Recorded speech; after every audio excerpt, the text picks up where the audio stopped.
Good morning. Welcome to the regular meeting of the Monterey Peninsula Airport District Board of Directors, July 17th, 2024. Roll call, please. Director Gagliotti, Present. Director Pick, Here. Director Miller, Here. Chair Leffel. Here, thank you. Join me in the Pledge of Allegiance, please. I pledge allegiance to the flag of the United States of America and to the republic for which it stands, one nation, under God, indivisible, with liberty and justice for all. Communications, announcements, informational items. One from staff. Wanted to introduce Mark Curtis. Mark is our Director of Field Operations. I believe that's the title we give you this week. Superintendent of Field Operations. Mark and his team at Reef were in charge of coordinating the parking changes that were made as we started construction. As complicated as that was, moving cars, moving people, communicating with our customers, Mark and the folks at Reef did an absolutely outstanding job in every aspect. I don't believe that we got one complaint from customers during the transition process. And I wanted to recognize Mark, and unfortunately the folks from Reef aren't here, but I think the work that they did was spectacular and worthy of good note in a public forum from you. So, Mark, stand up and introduce yourself, I guess, first. You may have met Mark. He's been with us a few years now. 2018. Nice. And he runs herd on the entire airport. And in addition to that, he ran herd on parking. So please join me in thanking Mark for his efforts and the efforts of his partners at Reef. Awesome. So, Mark, on behalf of the board, I have to say it was masterful because I was in and out of here and I saw cars parked where I'm like, wow, I never thought you could put a car there. So, and you could still navigate. So, yeah, it was amazing. So, thank you. I'm lucky. I've got a good team, and obviously we work really close with the Reef guys who do a really good job. So, yeah, we work really close together, and yeah, I'm glad it. And to have the rodeo mixer mixed in with it. You all did a masterful job of getting everybody in and out on that without a lot of confusion. So I think from all of us, thank you. So Yeah, thank you. amen.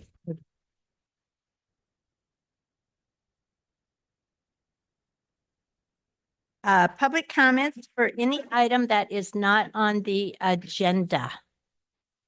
And I'll go to Zoom first. Is there anyone on Zoom? If so, please raise your hand.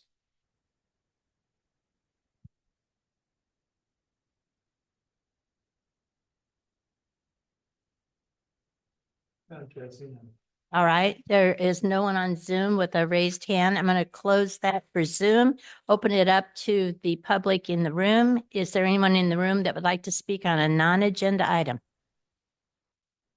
All right, I'm going to close public comment. We have a consent agenda with 4 items on it. Did anyone from the public want to pull one of those items? Ask a question? Madam Chair, I see no hands raised. Right. I'm going to close public comment on that. And do any of my fellow Motion to approve the consent agenda. Second. first and a second? Roll call, please. Director Chavagian, Aye. Director Gagliotti, Aye. Director Pick, Aye. Director Miller, Yes. Chair Leffel. Yes, thank you. All right, going to items under the G heading. We're going to have a public hearing on the proposed issuance by the Monterey Peninsula Airport District of airport revenue obligations and adoption of resolution number 1883, a resolution approving public hearing held by the Monterey Peninsula Airport District relating to its airport revenue obligations that are payable from airport revenues. Mouthful. How about that? All right, Michael? I'm going to throw it to Mark Wilson, who's on Zoom. I will explain why he is on Zoom. He contracted COVID. He doesn't want us to join him in that party. Along with Mark is Michael Charlevoix, and Michael is you've met him. He's from Ballard Spark, and what we're about to ask you to do in public hearing is related to the issuance of debt associated with the terminal building. So, Mark, you want to take it away? Yes, thanks, Mike. Good morning, board. As Mike explained, Ballard Spar, the board approved them as our bond and disclosure counsel moving forward. And as part of the effort to issue tax exempt debt, there are certain public notices that we have to provide. And Michael Charbois, who is one of the tax partners at Ballard Spar, has joined us and will graciously give you all the details on that. And certainly he is open to any questions you might have on that. Michael? Yeah, thanks, Mark, and sorry to hear about COVID. Hope you're feeling all right. Yeah, so under federal law, before you can issue for any governmental entity or can issue tax exempt bonds, the proceeds of which are going to be used for something that might constitute a private activity, which, given the airport district's activities as an airport, there's a lot of private activity with use by airlines and others. Before you can issue tax exempt bonds, you have to hold a public hearing, what's called a TEFRA hearing, which is what this is, open to the public, and then adopt a resolution stating that the board is approving the issuance of bonds solely for the purpose of the TEFRA requirements under federal income tax law. This process does not bind the board to issuing bonds. It doesn't even actually authorize the issuance of bonds under state law. There's still more steps that need to be taken, but this is kind of a gating function for federal law. So this approval today would allow the district to issue tax exempt bonds or any other obligations at any time within the next 12 months. And then once an initial issuance is done, you could then do initial or additional issuances of obligations within the next 3 years from now, and up to a maximum amount of $50 million. That amount is, a little higher, I understand, than what we expect the project to cost, but we wanted to give the district a little bit of flexibility, so that you don't have to come back and do this again if project costs were to unexpectedly increase. So that's what's before you today is a request to hold a hearing, to give the public an opportunity to give any feedback on the project, and then a request to approve the resolution in front of you today to approve the bonds or obligations for purposes of federal income tax. All right. So the public hearing is open, and I will ask for the Mark. I think Michael went through kind of briefly the points, but John and I got a little more in depth, and because this is such a big issue, can you maybe go through why we're going for the 50 million and the rules on this? I think it needs to be talked about a little bit more than just this is it, because as I said, it's big, and the 3 of the board members did not have the advantage of having this in-depth conversation. Thank you. Sure, I'd be happy to do that. So the $50 million is a function of what we believe the costs will be for the replacement terminal project, and a function of the amount of assistance that we're going to get from the FAA, and also how much money the district is going to contribute to the project. So based on, and Chris Morello can give you some detail on this, based on our existing entitlements and the amount of monies that we have applied for already to the FAA, and assuming that the district will contribute approximately $5 million in cash towards the replacement terminal project. And based on our current estimates of what the terminal project will cost, including the passenger boarding bridges, that number is 88 million. So if you take that 88 million less what we anticipate our grants and district cash contribution to be, we believe that number should be about $37 million. Hopefully it will be less. So in Michael's comments, the $50 million gives us room above the 37. That $37 million of potential bond and or TIFIA offerings could be less as either project costs decrease or we are able to secure additional monies from the FAA. We believe that our $37 million number that we are benchmarking is conservative because we believe that total project costs will come down. And also we are optimistic that we may be able to secure additional federal monies. Oh, thank you. Thank you. And it is my understanding, and I think Michael said this, but that this is now good for 3 years.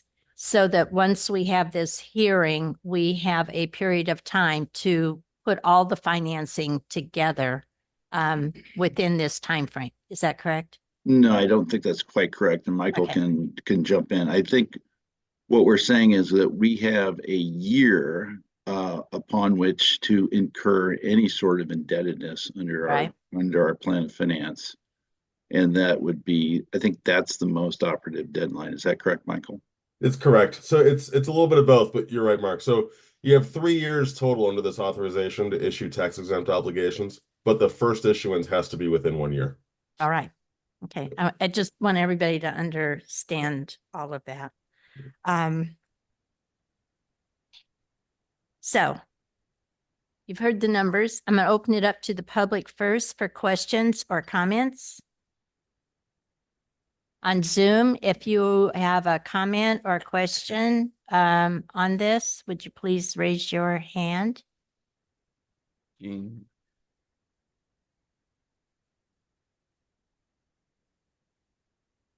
What's your Gene rashes? Raise your hand. Okay, Ms. Rash, go ahead. Thank you. I commend you for wanting it to be as public as possible. The number one question I receive is what is the liability to the district taxpayer if the bond payments are not timely met? So that question may come up. All right. So we don't normally answer questions, but this is a public hearing, so we will. And I think there is a lot of public misconception, particularly maybe from the neighborhoods. And I'll let our general manager, executive director address that.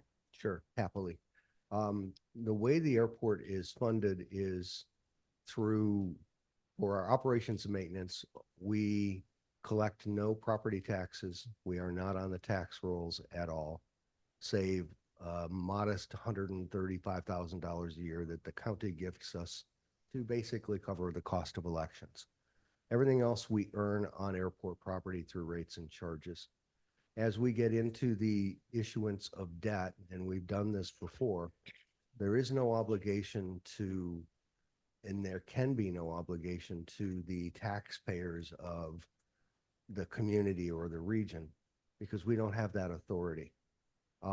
So all of the debt would be paid for through rates and charges, through revenues generated on airport. It has no tail to the taxpayer.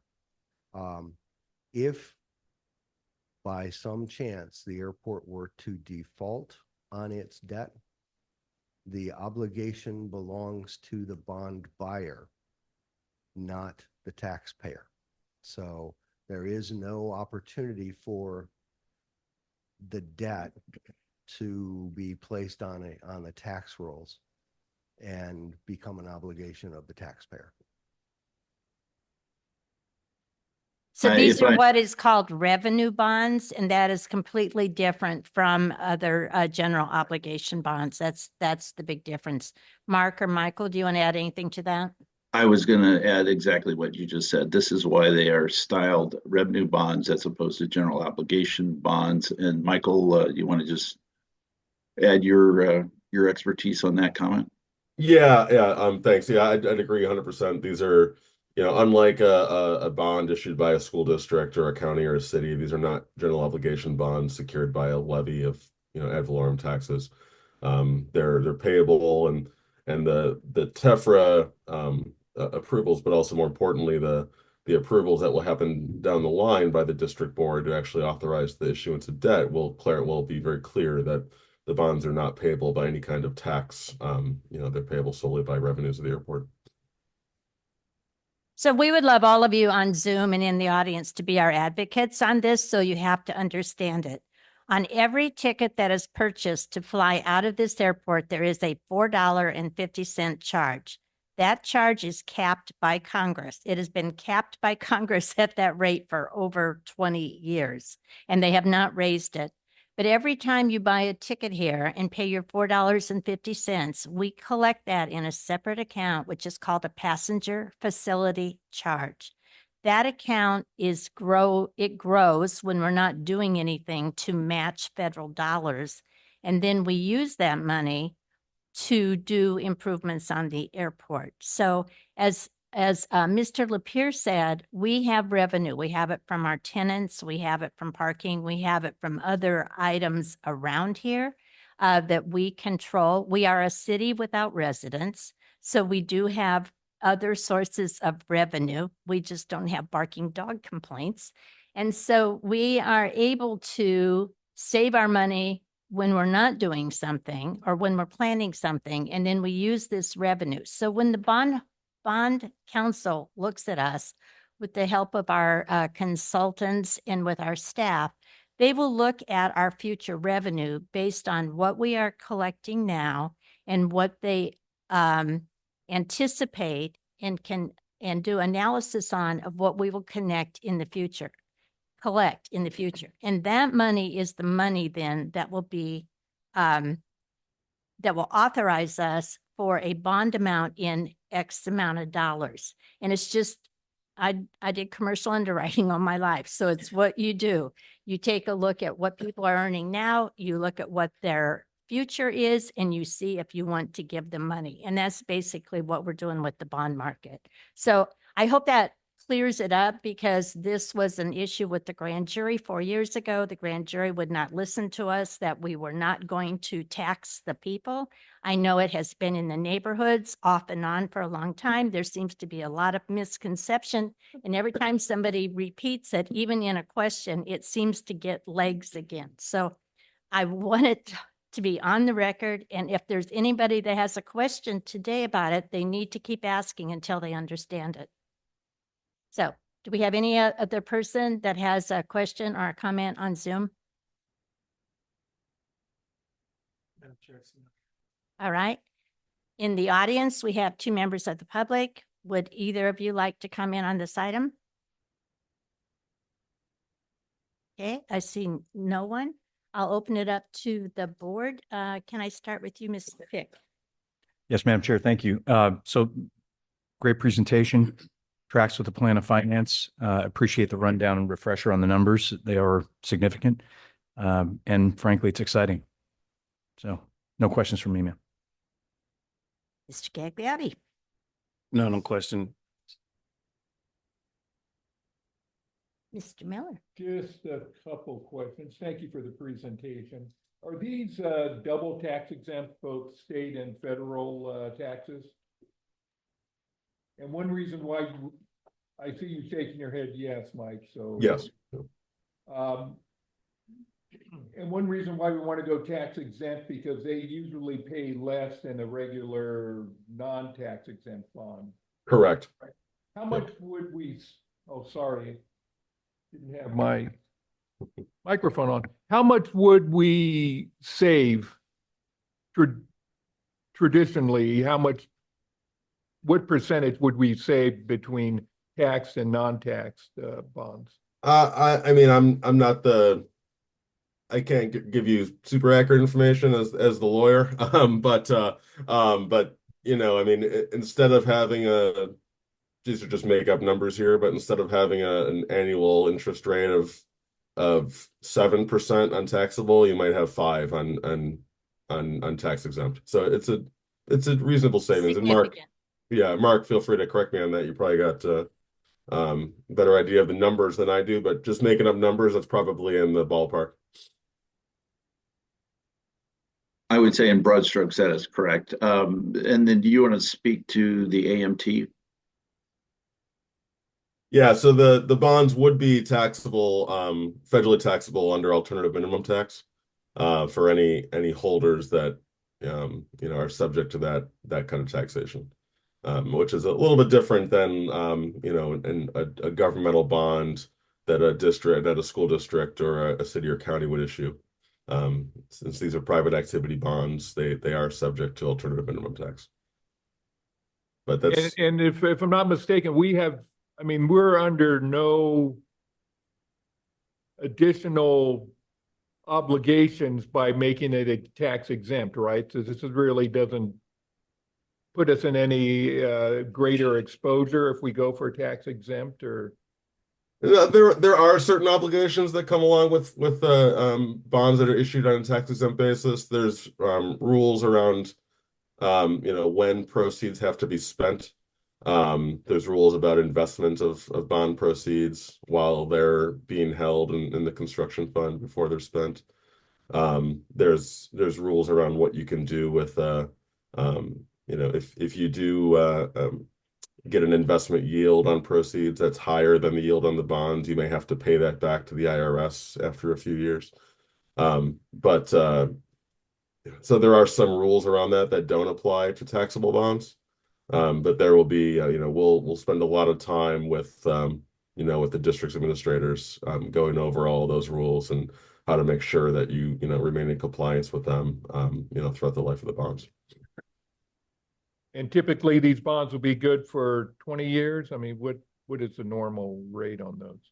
It could be longer than that. Mark, I'll defer to you. You probably have a better understanding of that. Yeah, I would say that typically, and based on my conversation with PFM, typically they're 30-year bonds, but usually have a 10-year call feature on them. And based on Brian's experience, he says that typically bonds are refinanced after 10 years, but the typical standard term is 30 years. Thank you. Thank you. Mr. Bajan. No comment. I think it's very exciting.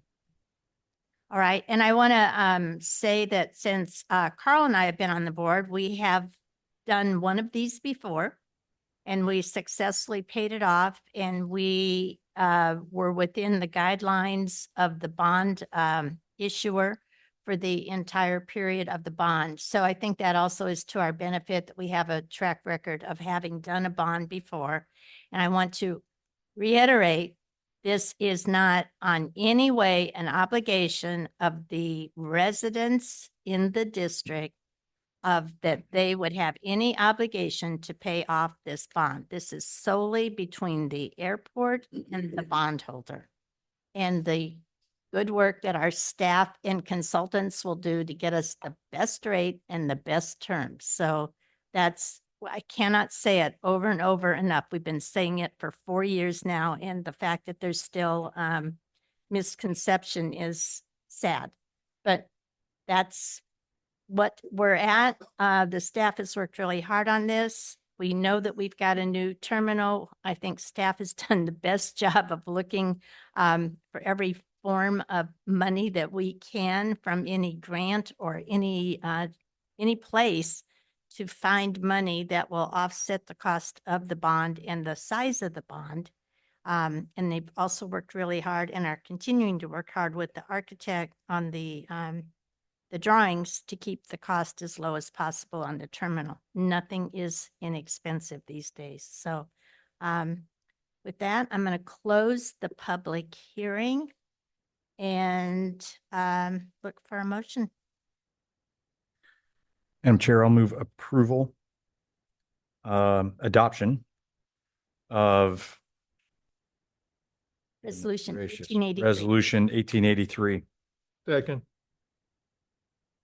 Okay, we have a first and a second. Could we have a roll call, please?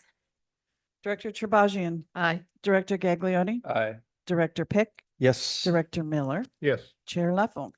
Absolutely. It's nice to get to this point. Mm. Thank you so much. Thank you, Mark. I hope you feel better. Thank you for not bringing it to all of us. Happy to oblige. Michael, thank you for joining us. You're very welcome. Thank you. All right. Our second item is a contract extension to the parking operations agreement for operation at the Monterey Regional Airport. And this was a continuance from last month. To give you the opportunity, the board, the opportunity to read the contract. To refresh, we're asking for authority to extend the existing contract, which was previously approved by the board with Reef Reimagined, whatever name they're using today, but we'll refer to it as Reef, for 2 years to help us continue to manage the parking operations at the airport. It's really important to do that because as you acknowledged earlier, making this work well for our customers is going to be preeminent. And while Mark and his team are excellent at doing that, I don't want to set us up in a position where we've never done this before and we're learning on the job. There are too many potential pitfalls here in the next couple of years as we move into the new terminal building and the new parking facilities that I think we need professionals. And this would just be a continuation of the existing contract. So would ask for authority to extend the contract for an additional 2 years with our current concession provider, Reef Parking. So happy to answer any questions you might have. All right. I'm going to open it up to the public on Zoom. Please raise your hand if you have a comment. And now we're back in. This is not a public hearing, so you can make comments, but if you ask questions, they will be referred to staff for a follow-up. See no hands, Madam Chair. All right, there are no hands raised. The two members in the audience, do you have any comments on parking on this contract? Okay, I'm going to close public comment on this item and I'll bring it back to the board. Carol? The 2-year extension, are considering that we're planning that the terminal be open and at the end of fiscal year 2020, June 30th, 2026. And I guess we can revisit it if it isn't to extend again. Yeah, that is correct. The intent here has always been that as we move to new parking facilities, the board will have the choice to either take that in-house and manage it, which many airports are now doing. It's more profitable, it generates more revenues, or engage a concession operator. But at that point, it would be appropriate for you to put that out to bid or put that out to proposal if you choose to go the private sector route. And the airport has never, that I know of, has never operated the parking. No, we have themselves not. ever. Okay. No, we have not. Technology makes it much easier, and many airports are now moving in that direction, and we want to give ourselves that opportunity as we move into the new facility. And the concessionaire is aware of the fact that it is the 2 years, but we could.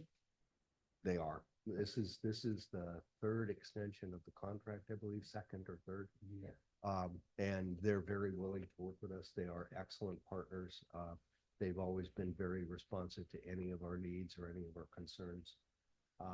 We have a good working relationship with the local team and with the regional office. So they're very willing to work with us and help us with anything that we need. Thank you, thank you. Thank you. Director Miller?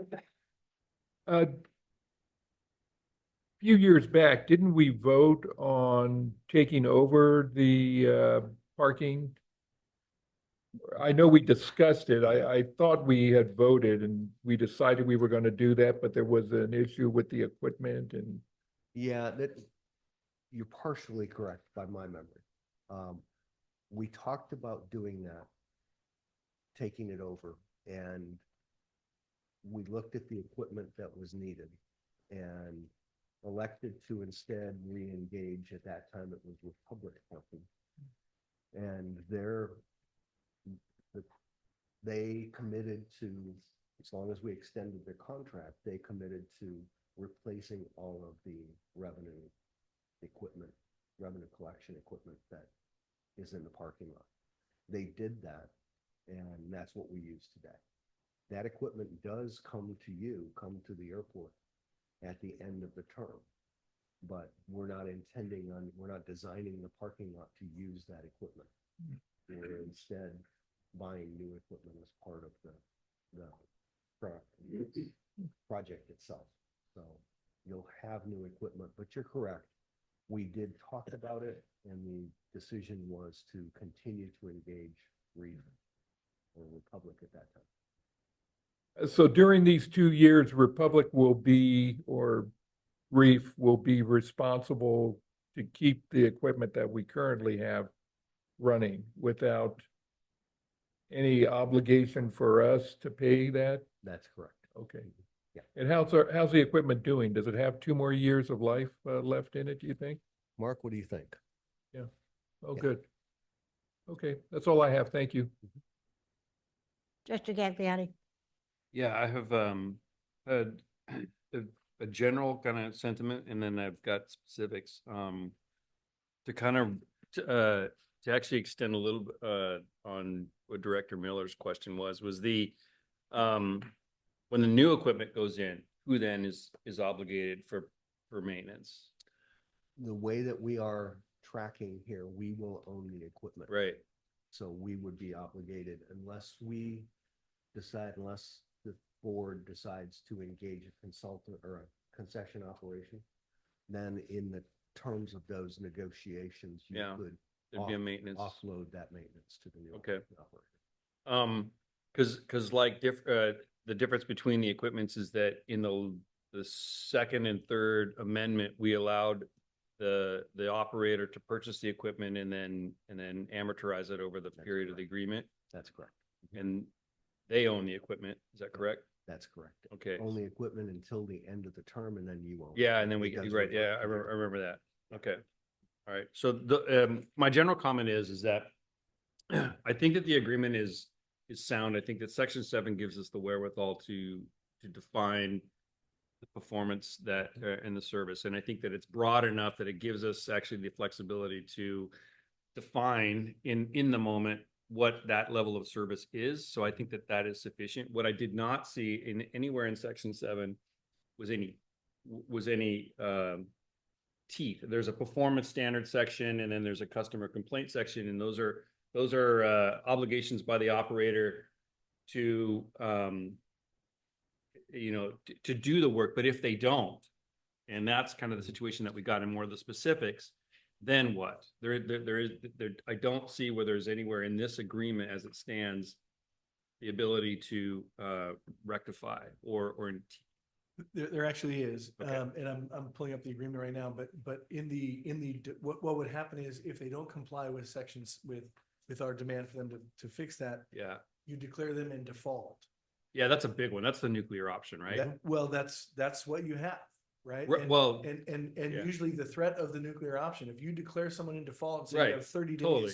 or we may cancel it, that usually gets a dramatic response. Sure, it is. It's what I was going to ask is that without actually asking to go in and do the brain surgery of changing this agreement, and my general sentiment is that because as I've read this, I think that it's sufficient for going forward with an extension. Yeah. But I do see that there is an opportunity to make a change in a document that's outside of this document, and that is in their performance, their policy and procedures manual. They have a catch-all section in M, other operating procedures. We could talk to them and write in a less than nuclear option, but have some clocks and some teeth and some procedures to base some, I would call remedies. And so that's, if staff would, I would like to maybe explore that, keeping this atomic and then keeping everything else, you know, because I think this is fine, the way that it's written. That would be my only kind of recommendation in the general sense. Also, too, in the reading, and this came up in the last meeting, was the org chart here is the district has a relationship with the operator, and the district has a relationship with the restaurateur.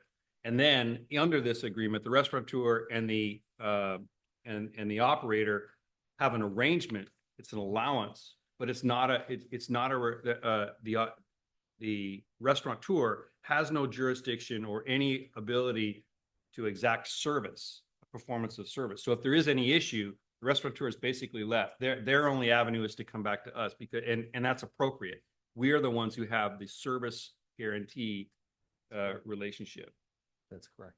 So in the last meeting, I believe I heard that, well, the restaurant's got a relationship with they can work that out together. I think that I don't believe that this agreement makes that appropriate. So I wanted to say those 2 points in general, and then in the specifics, the reason that I even raise this is that I am responding to a series of specific events, and it was an escalation, escalation strategy.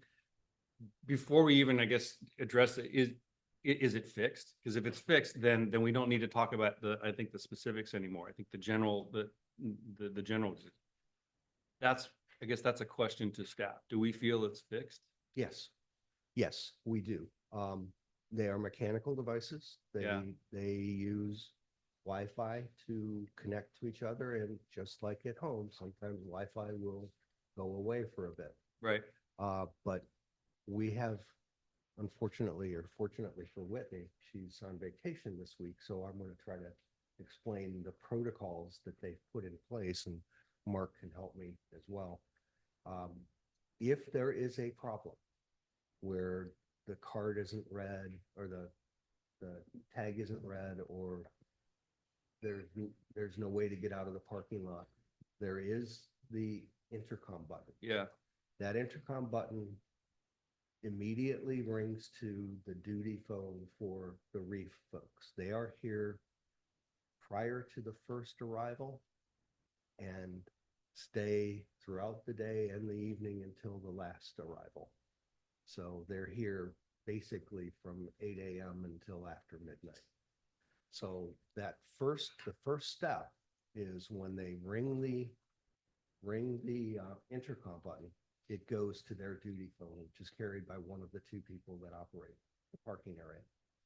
If they don't answer, then it rings down automatically to the assistant manager's phone, and he is responsible for responding. If that doesn't work, then it does go to a call center, and the call center has a list of questions that the person will have to answer so that they are aware of the situation and aware of the location, because they're not based locally. And throughout all of that, there's a continuous movement of that communication so that there is some remedy to the situation, and the gate arm can be opened. The fail-safe is our police. And if that's necessary, they know how to open the gate and let people out. But these things, the equipment is reliable, but once in a while we do have some issues. So now Mark's team is daily checking the connectivity between the systems, and they're working with Reef to do that.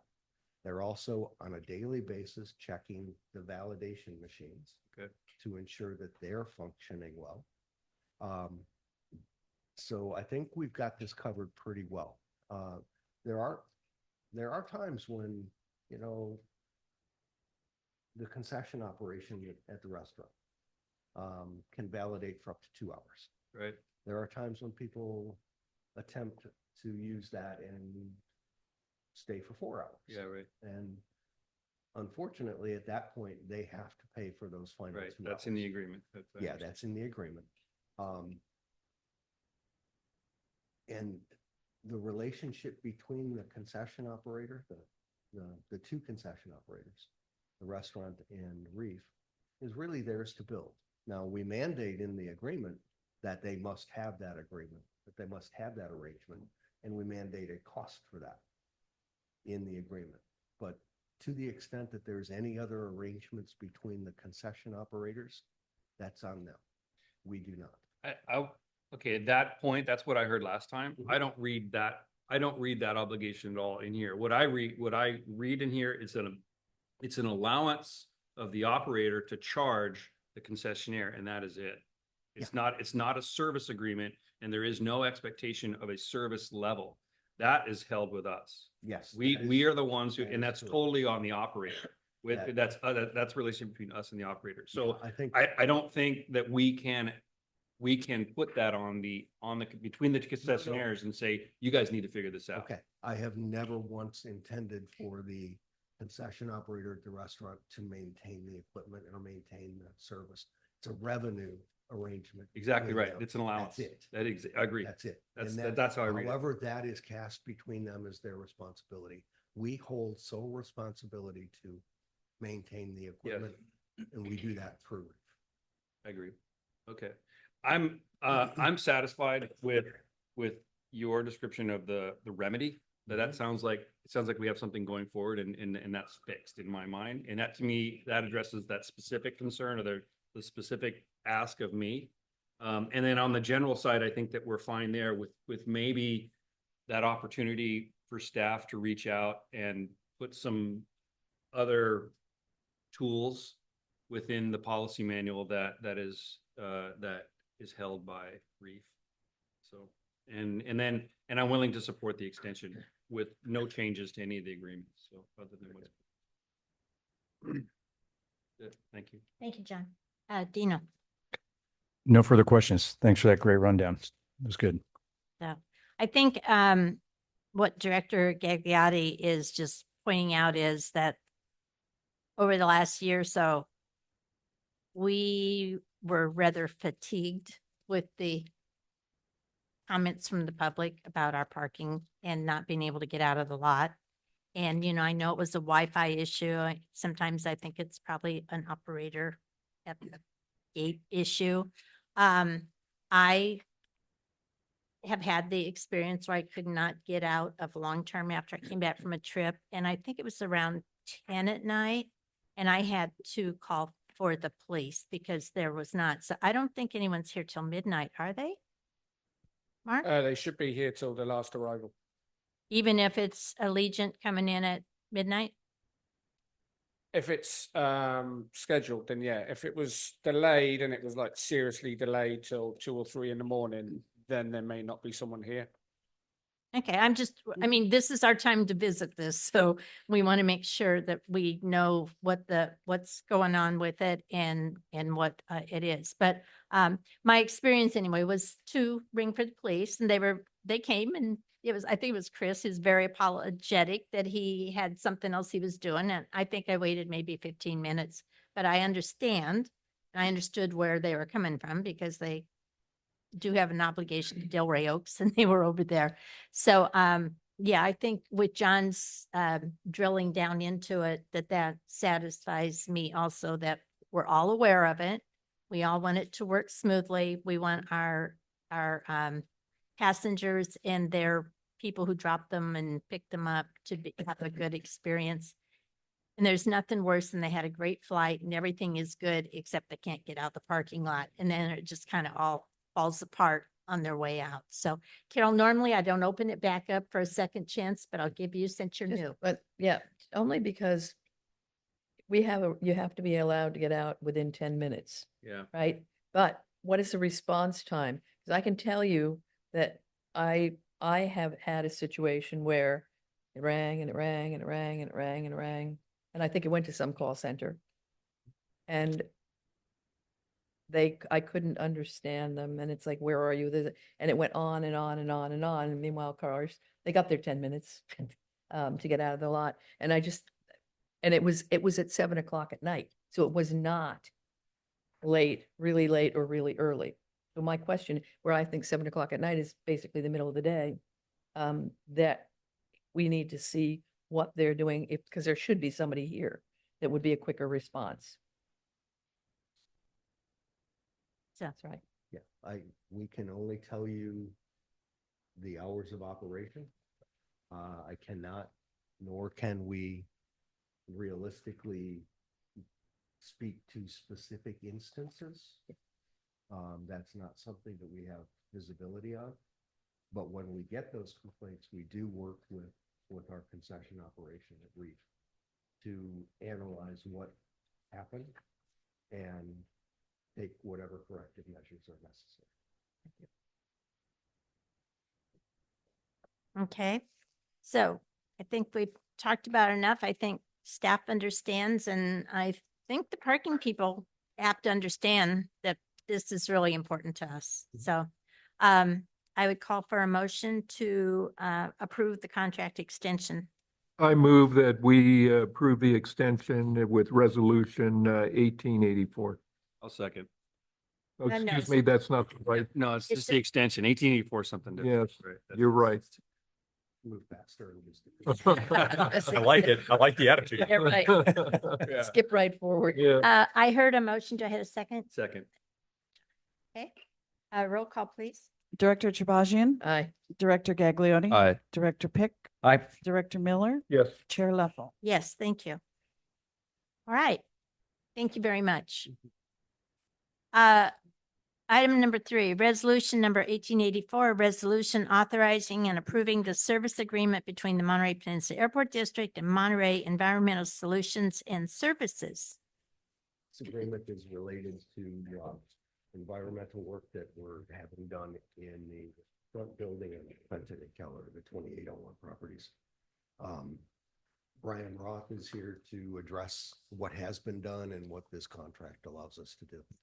Morning, Brian. Good morning again.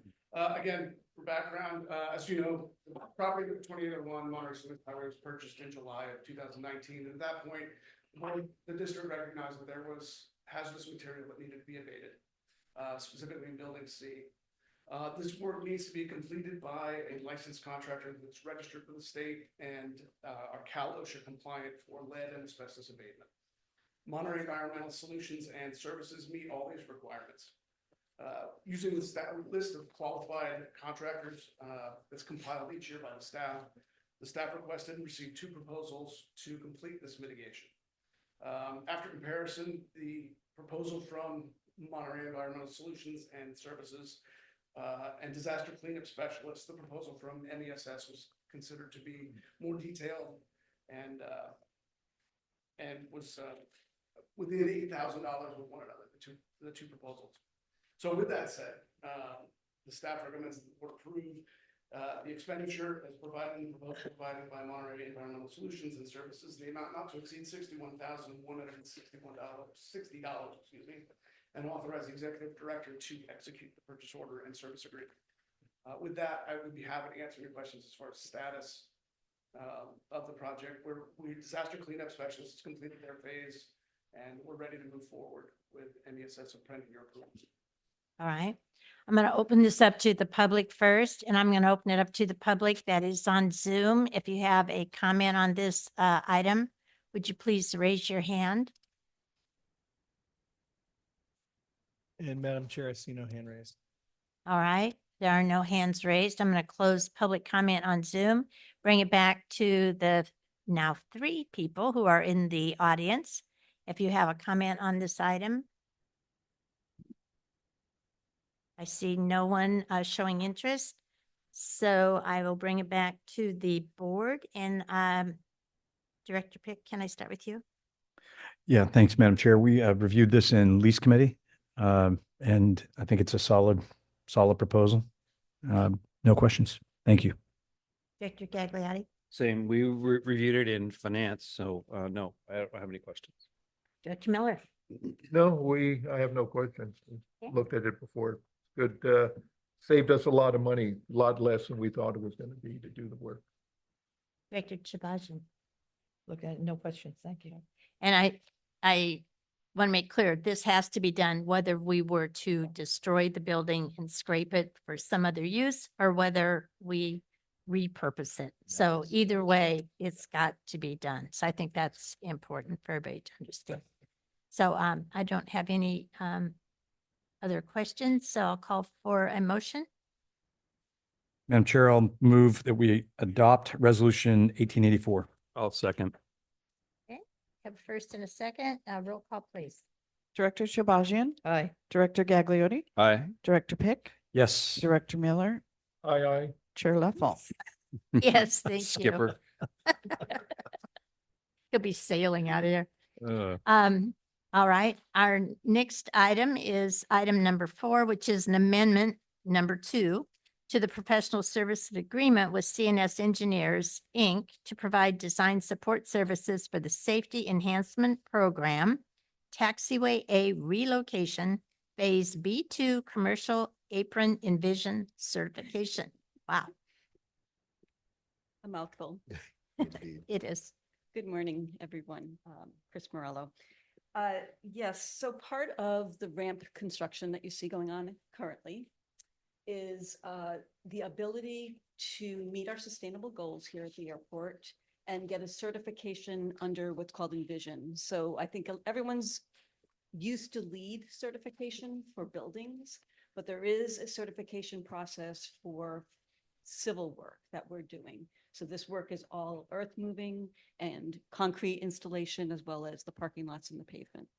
So we have tracked from the beginning our ability to get this certification. It is part of the contractor's responsibility. It was put in the bid documents that they have a number of things that they have to meet and a number of documents they have to provide us so that we can track all of the construction work as it relates to demolition. So the demolition of the hangars, as it relates to the soil work, as it relates to the concrete. We actually have a sustainable concrete mix design that they will be putting in. So with that, it takes all of the documentation and writing reports for each one of and you can see it in the CNS deliverables, each one of the types of certification or credits we could get. So you can get it under well-being and community, materials, energy, water, collaboration, planning, economy. So there are a number of different target areas that we are targeting getting credits that will then give us this certification on the back end, similar to LEED. Right now we're targeting for a silver certification on the project. So with that, we have engaged CNS. They have designed this. They've helped us through putting the bid documents together and the requirements that we're putting on the contractors. We have staff we have staff here that actually Brian is certified under the Envision as well, but this is his first project. So we really want some of the experts that have done more projects to help us write the documentation on the back end, to collect all of this, and then put in for our certification proposal.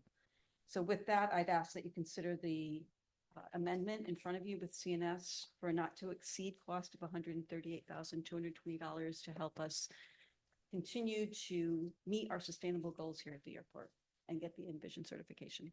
Happy to answer any questions. Great. Okay, I'm going to open it up to the public on Zoom. If you have comments on this or questions to the staff that could be answered with a follow-up, please raise your hand. See no hands, Madam Chair. All right, I see no hands raised. I'm going to close public comment on Zoom and bring it back to the 3 people in the audience here. Do we have any comments on this item? All right, I'm going to bring it back to the board. Carol, can I start with you? I have no comments, thank you. All right. Carl? No, I don't have any comments. All right. John? Nope. Dina? No, Chris, thanks for the presentation. I think it's great, and I think they've got a proven track record now. I think this is a great way to move forward, and silver is good, so we like that too. Thank you for always trying to keep us as environmentally sensitive as possible and exceed what the bare minimum is. So I would ask for a motion for approval to Amendment 2. Chair, I'll move approval of Amendment 2 to the professional services agreement with CNS Engineers. Second. Okay, we have first and second. Roll call, please. Director Trabajian, Aye. Director Gagliotti, Aye. Director Pick, Yes. Director Miller, Yes. Chair Leffel. Yes, thank you. All right, we've been here 1 hour. Before we get to the next item, would you like to take a 5-minute break, anyone? Yes, please. Okay, Thank you. 5 minutes. Right. And we are back. We are back in session at 9:01 for the regular meeting of the Monterey Regional Airport. So we are now on item 5, which is the board's response to the grand jury. Mr. Huber? Thank you, Madam Chair. As you are abundantly aware, the grand jury has issued a report, and frequently they do this every year. Not every year do they look at issues related to the Monterey Airport. This year they looked at 2 areas that sort of touch on the airport. I'll deal with the first one and get that out of the way, and then deal with the second one. But the first one, where they asked for some responses from you, relate to fire service with the city of Monterey. Because the airport contracts with the city of Monterey for fire service, they had a couple of items that they requested your response. The responses, now I will say this, and I wish, and I'll throw this out as my own personal opinion, I wish they would allow different responses, but the responses you are allowed to give are actually outlined in the penal code. And I say penal code only because that's what authorizes the grand jury. And only in the benevolence and the wisdom of the legislature could they put a civil grand jury in the penal code.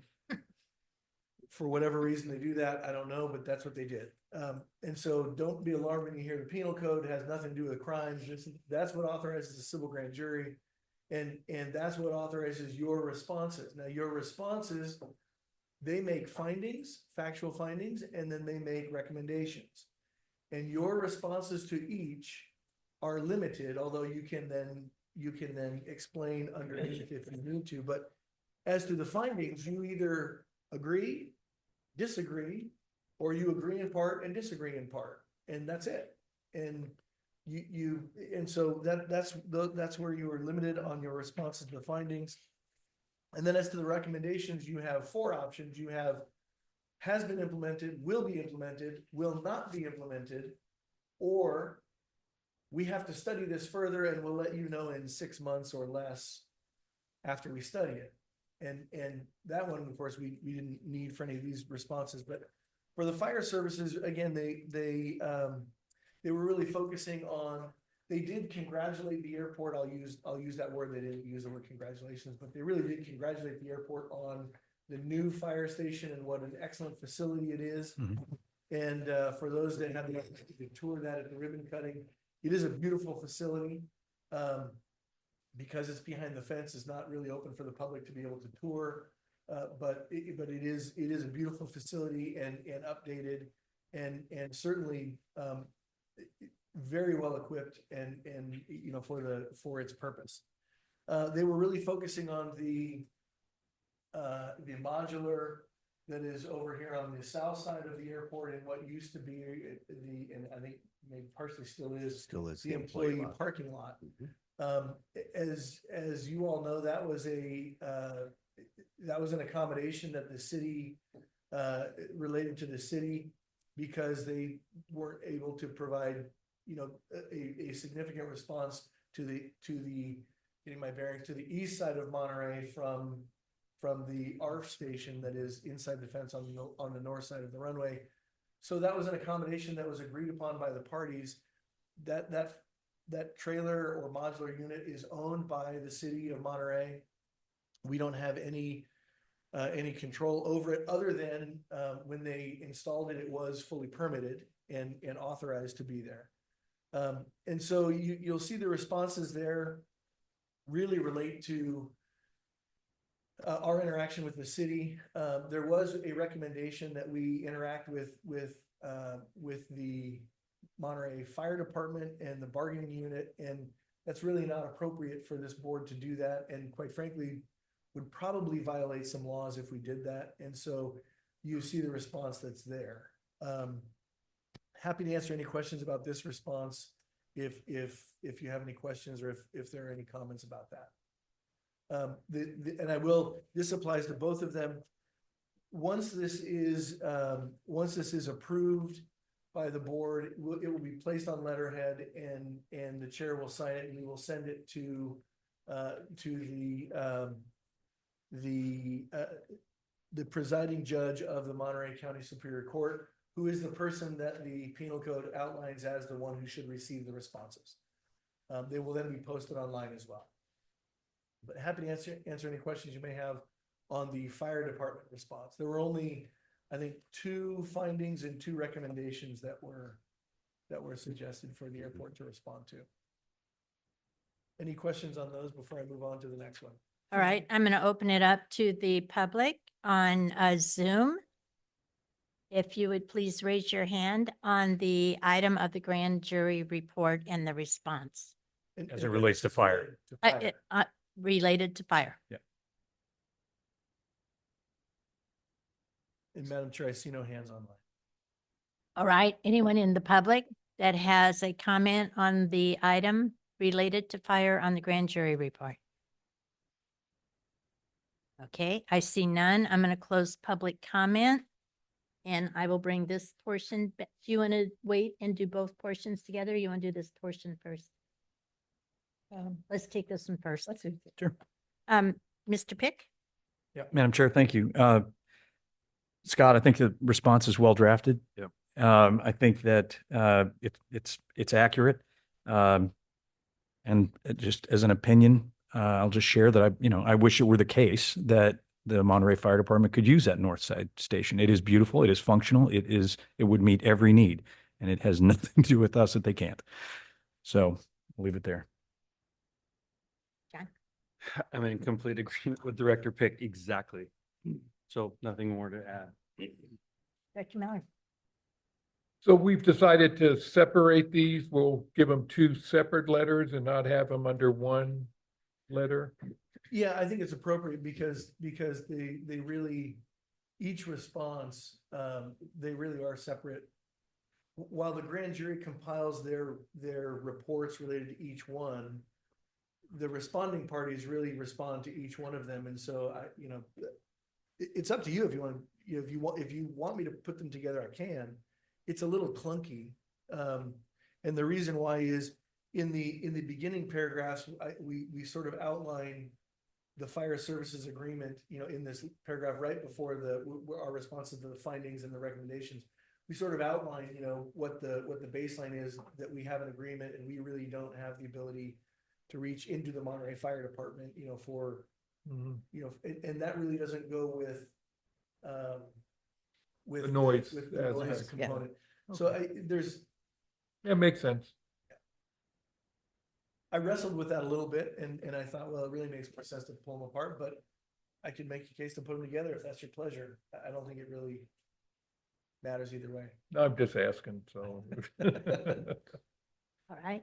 Carol? One quick note on both letters says July 13, 2023 and July 17, 2023, which I think should be 2024, shouldn't they? In both letters. Thank you. Sorry. That should be. Yeah, my apologies. No, should that be. I was looking, I kept looking back okay. and forth. Like, yeah, and I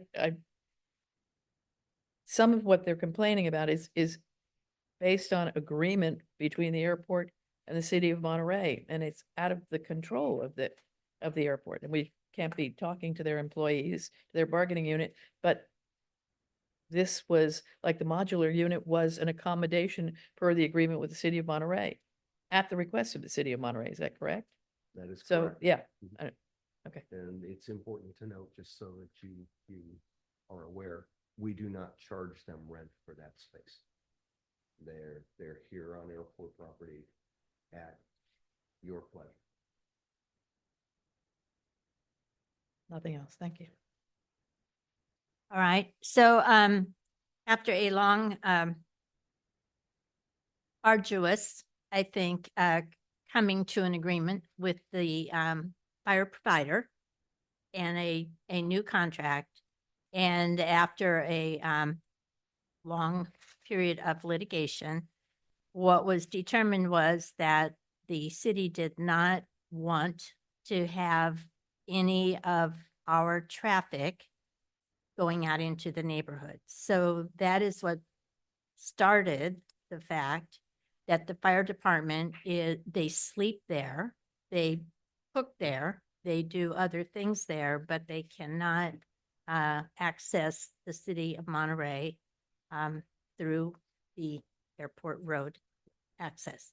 So with that, if I understand correctly, the fire chief, first of all, we determined and offered that in order to accommodate all of the surrounding community that was terrified that they would not have good fire coverage, and after we listened to several months, we offered a spot on the south side of the airport to accommodate the fire department during the day so that we would not be in violation of the agreement of the lawsuit with the city of Monterey.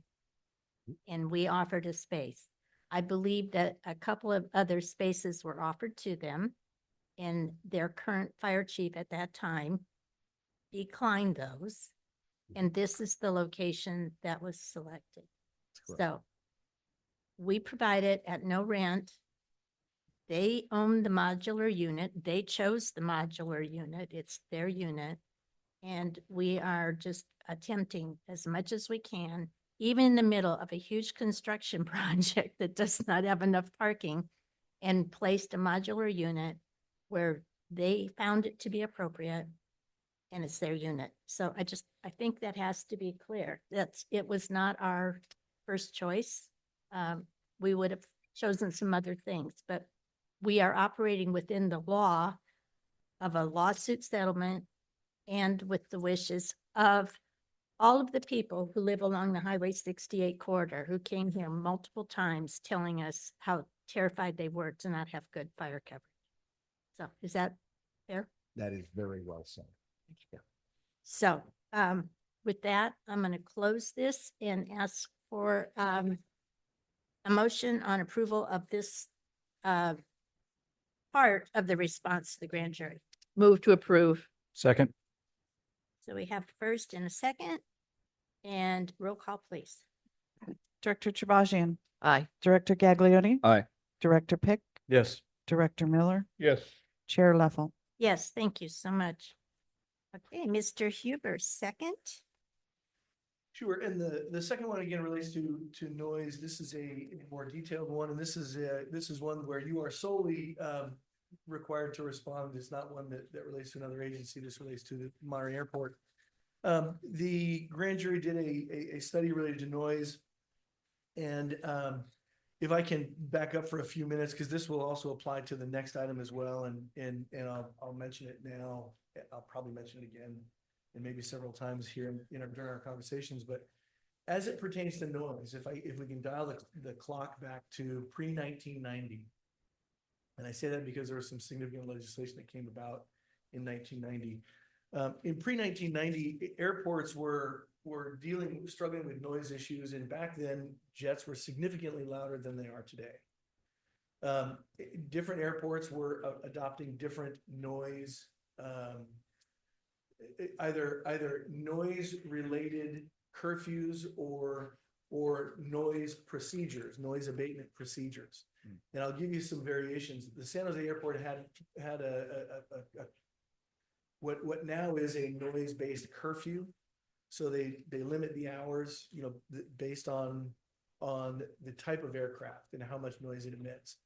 You have, anyone who's flown in and out of Orange County on your way to or from Disneyland, you'll notice there's a procedure, a flight path that happens. It was adopted pre-1990. Airplanes will take off and do what most pilots call a full performance takeoff, where they sit at the end of the runway, at the beginning end of the runway. They go full throttle, allow the engines to spool up to full power. They release the brakes, and they take off, and they do a steep climb to, don't quote me on this one, but I think it's 3,000 feet. Then they level off, and then they throttle back until they go over the ocean. Then they go full throttle again, and they take off, and it's not quite as steep as the takeoff, but then they do a normal climb out. Long Beach, for example, has a noise program where they look at cumulative noise. They have a 24-hour cumulative noise limitation. Well, back in the day, that would limit the number of total flights that could go in and out of Long Beach. In frustration of this, again, in the late 1980s, airlines went to Congress and said, look, this patchwork of noise abatement procedures is difficult to follow. We'd like, some standard. And so the Congress passed the Airport Noise and Capacity Act of 1990. And I'm quite certain there are more reasons than what I just mentioned that related to why ANCA, Airport Noise and Capacity Act, was passed. Don't get me wrong. I'm just highlighting a few of them. So I'm sure there are more. In fact, I'm aware of several others, but irrelevant for this discussion. So what happened was, in exchange for some noise reduction standards that were I don't know, offered or agreed upon by the parties, Congress took control of all noise regulations. One of the trade-offs was, if an airport had a noise abatement procedure, it was, quote, grandfathered in and allowed to still be in place. It couldn't become more restrictive, but it could become less restrictive over time. But if it was in place at that time, it was allowed to remain. If you didn't have one, you were then prohibited from putting one in place. Well, I wasn't here in 1987 or 8. I was in high school at the time. But I don't believe the airport had one, because it doesn't have one now, and my research doesn't find one anywhere. So my understanding is that we didn't have one here at the airport. After the passage of the Airport Noise and Capacity Act of 1990, you are now prohibited from entering into or trying to adopt some mandatory noise abatement procedures or noise-based curfews or restrictions on the airport. As correctly mentioned by the grand jury, and it's in the third full paragraph on page 1 of the draft letter, MPAD does not have the authority to regulate what happens in the airspace, including flight path. Those regulations are dictated by the Federal Aviation Administration. And it's actually the Airport Noise and Capacity Act of 1990 that gave them that authority and that restriction. Now, what was the exchange? Well, the exchange was there are, why they picked these terms, I have no idea, but their aircraft are rated in stages based on noise, and there are 3 factors they look at. They look at, what is the noise during flyover? What is the noise when the plane is lateral to where it's being measured? And what is the noise on the approach path coming in? That's how they measure the noise, and every airplane that is manufactured has a noise rating associated with it. And it used to be, back in the day, stage 2 aircraft were the noisy ones. Stage 1 was even more noisy. And my understanding is, and by the way, I'll say this at the outset, none of this applies to the military. Okay, the military gets to operate whatever airplanes they want to operate, as loud as they are. None of these restrictions apply to commercial and private aircraft, not to military aircraft. Okay, so I need to get that out in the open, because some of their aircraft are quite noisy and don't comply with these standards. They don't have to. And I guess that's one of the, when I think sometimes they call that the golden rule. Whoever has the gold makes the rules. Well, the government made the rules on this one, they exempted themselves from it. But, okay, so stage 2 aircraft are, and I'm just gonna pick on one of them, the old 727s that we used to fly. In fact, the first ride I ever took on an airplane was on Western Airlines. Those were the stage 2 aircraft, very noisy. Following the passage of ANCA, those are they have been phased out. Those are no longer legal to fly in the United States without putting some type of a hush kit on it, which is like a big muffler, right? Which quiets the engine so that they meet the stage 3 noise restrictions. I will say the stage 3 noise restrictions, my understanding is that the cap is 89 decibels of noise. That's my understanding. Again, I tried to look, I forgot to put it in here. I tried to look it up really, really quickly. I believe that's the maximum noise limit is 89 decibels for stage 3. Stage 4 is 10 decibels less than that, right? Stage 4 is 10 decibels less than that. And we'll get to some of this data in the next agenda item. 98% of all commercial airplanes in operation today are stage 4 compliant or better. 98%. Some of them are not. 2% are not. The 2% that are not are, in most instances, are the older 747s that have been converted into cargo. A lot of those are still operating within the United States. Those are still stage 3 compliant, but they're not stage 4 compliant. Right now in the United States, stage 3 compliant aircraft are able to operate anywhere. And in fact, I mentioned to you the noise-based restriction or the noise-based curfew at the San Jose airport. Stage 2 aircraft can operate during the daytime from 7 a.m. to 11 p.m. Even though they have now been phased out and are no longer able to fly, that was their restriction that they had, that with the permission of the FAA, they actually dialed it back a little bit. They made it a little bit less restrictive.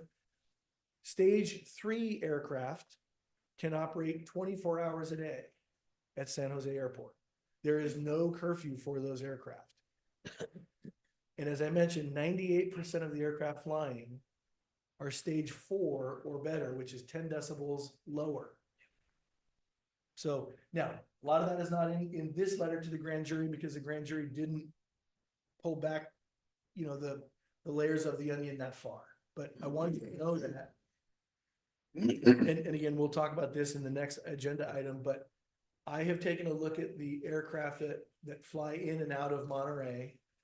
I haven't dialed it down to the serial number of every aircraft, but the A319s, 320s, and 321s that are used and the 737s that are used commercially are all stage 4 or better, it appears.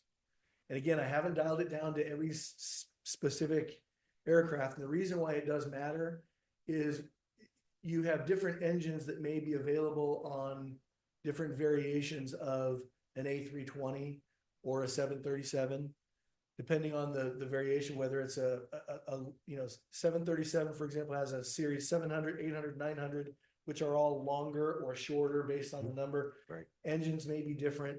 So each one of those will have a rating. Each model will have a rating depending on the engines, and literally you can, and again, we'll get to this reference in the next agenda item, but there's a 145-page document that the FAA has published that literally has every variation of these commercial aircraft and the decibel level associated with it. And we'll reference that in the next one, but to my research, every airplane that comes in and out of here commercially is a stage 4 or better. Now,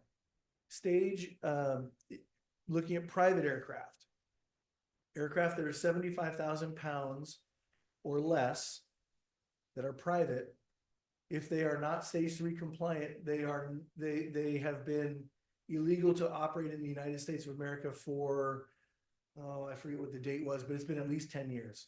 I want to say it was 2005 when those have been phased out. From time to time, you will see one that will have the hush kit on it, like the old Gulfstream 4s. You'll see the engine, then you'll see this sort of a bulb behind the engine.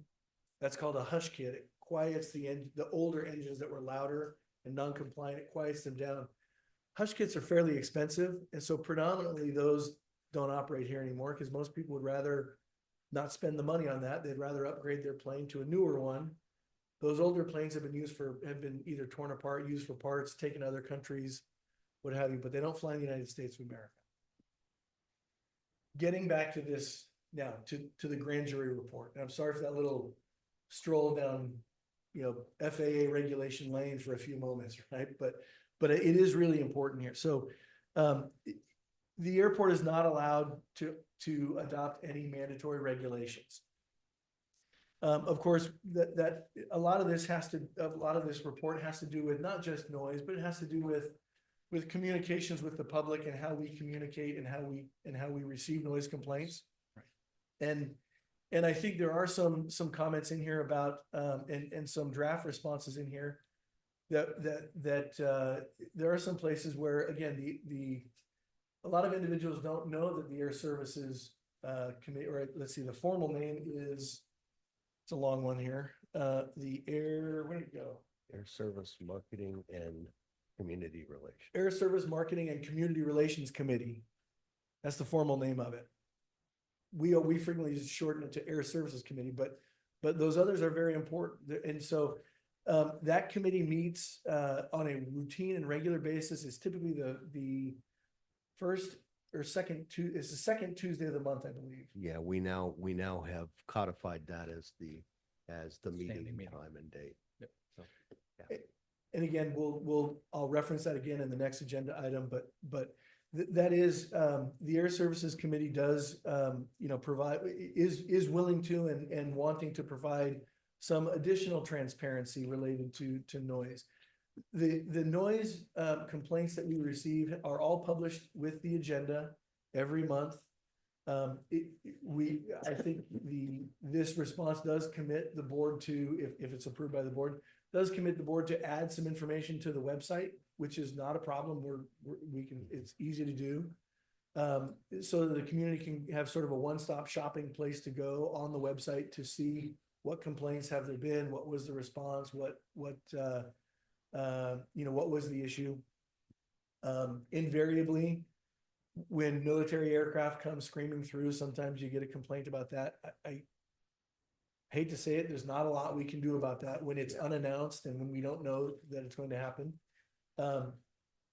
But for example, one announcement I did see, I saw several posts on Facebook, including Madam Chair, when the Italian, I forget the Italian name of Tricolor. but yeah, Tricolore. Tricolore. Yep. Anyway, it is the Italian version of the Thunderbirds or the Blue Angels. They came here. Anytime we know about that, we'll post it on social media. We'll do a better job of transparency. Although I think I think staff has tried to do that. I think we're going to redouble our efforts and try and do a better job of that. But anyway, there are some responses here that we can chat about in specifics if you'd like. But I think we've done I think the grand jury did a good job at looking at this issue and providing some recommendations, some of which are I think going to be embraced by the board and by the airport. I'm happy to answer any questions you have regarding this. Again, we can have a more robust discussion regarding the next agenda item, but happy to answer any questions on the grand jury report and the response. All right, I'm going to open it up to the public on Zoom. If you have comments on this, would you please raise your hand?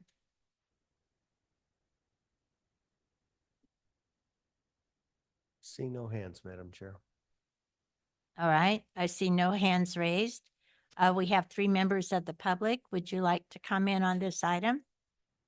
Please come forward and state your name. Good morning. Thank you so much, Mr. Hoover, for your very, very detailed clarification about the aircraft types and the noise. Yes, the aircraft and the airline industry has lowered the noise factors in engines since 1990. You're absolutely correct. But something you forgot to add is that the Monterey Airport has increased at least tenfold, if not more, the traffic we have today. That makes a difference. So we are still basing ourselves on noise abatement policies, which are totally out of line from decades ago. And as I said in my previous letters and emails to you, it's time to review those and update those to current status. That's all I wanted to add to your part of the story. As far as the Monterey Civil Grand Jury recommendation, and I quote, to establish a citizen committee to provide community input regarding operations and noise mitigation efforts. So what is this, for just the public to know, I'm sure you're aware, but the public might not, all of them. What is a citizen committee? What is a citizen committee? It is also known as a citizen advisory board. This is what the grand jury wants. Consists of a representative group of stakeholders from the community, which we don't have at this airport. These individuals are appointed by the board of directors to provide comments, advice, and recommendations on specific projects such as noise mitigations, future growth, an increase in air traffic, and environmental issues that affect the community. Citizen advisory boards play a crucial role in ensuring community input and participation in the decision-making process. Additionally, they help bridge the gap between local government, which is you, and the residents, fostering collaboration and accountability. To have just 2 directors from this board and numerous staff members on your committee is not going to accomplish that. That's what you have right now. Besides, for elected officials and pro-business executives, this committee needs to have members from the neighboring cities with council members and neighborhood association present. Executive Director Michael LaPierre could be the chair for this committee, with some of you board members eventually taking over such position on a rotating basis. That's how other airports do it. We're one of the few airports who actually doesn't do it. They already have that in place for several years. As I mentioned to you yesterday in my email, all we want at this point in time is for you to establish a fair and balanced community action and safety committee. Call it whatever you want to call it. We are not trying to stop this airport from growth. We love for people to come through the Monterey Airport, but we want it to be responsible, organized, and fair to all stakeholders. I recommend for this board to table this item until you have a clear vision and further input from stakeholders involved in this process. Mayors, council members, and other members from our community come into mind. You have until October 31st, according to the grand jury, to make a decision. So we have plenty of time. Thank you very much. Thank you. Anyone else from the public? Good morning. Please state your name. Hi, I'm Joyce Hofferman. And in the last Monterey Peninsula Airport District meeting on June 20th, I made a public comment the airport needs to follow the grand jury's recommendation to develop a citizens committee to provide community input regarding airport district noise mitigation efforts. 2 days ago, the airport district posted a response to the grand jury citizens committee recommendation. The airport district said no, it will not implement the citizens committee to provide community input regarding Monterey Airport noise mitigation efforts. The airport district stated that it will utilize the Air Services Committee to provide additional transparency related to air traffic noise. The airport district also stated it will convene citizen community and airport forums on plans of the new terminal. The airport district missed the point of the grand jury's recommended committee, which is for community input for noise mitigation efforts. Forums for the new terminal plans is not community input for noise mitigation efforts. Noise is referring to aircraft noise generated and affecting surrounding neighborhoods. Community is referring to surrounding neighborhoods affected by airport noise. The new terminal forums is not a replacement of the grand jury's citizen committee on noise mitigation efforts. Neither is the other recommendation by Airport District to replace the citizen committee with the Air Services Committee. I never heard of the Air Services Committee, so I looked up their agenda and their minutes for the last year. For a whole year, it's 15 pages minutes. And the meetings are random. Sometimes they're 10 a.m., sometimes 1 p.m., sometimes 2 p.m., sometimes 1:30 p.m. Almost always, the last agenda item is titled Community Noise Concerns Update. Almost always. Each monthly minute report has one sentence for the Community Noise Concerns Update. June 11th meeting, 9 a.m. stated, the June 9th meeting at 10 a.m. had no minutes. The June 11th, 9 a.m. I'm going to have to ask you to wrap up. We Oh. have a 3-minute limit and you're over. Okay, well, let me just give you. I'm what- trying to be polite, but All right, there was a discussion. Okay, this is what it said, the June 11th meeting. There was a discussion about incorrect public conclusions and the importance of responding to accurate information. That's all the minutes said. And I have a whole lot. I don't want to waste your time. Okay, so I'm not going to read any more of the minutes of the Air Service Committee, but it is not a noise mitigate. It doesn't talk about noise mitigation. The mitigation noise efforts is an action of reducing severity, seriousness, and painfulness of aircraft noise in surrounding areas. thank you. Thank you. Okay. Thank so you. That's it. Thank you Thank for your you. politeness. Thank you. Would anyone else in the public like to speak? Thank you. Good morning. My name is Ken Underwood. Good morning. And kind of last minute, not quite prepared for anything, but I did want to reference, I don't know if Scott is counsel or counsel. Counsel referenced accurately that this board is prohibited from approving any mandatory revisions to the regulations. I would recommend that this committee look further, that what was recommended is that a citizens committee,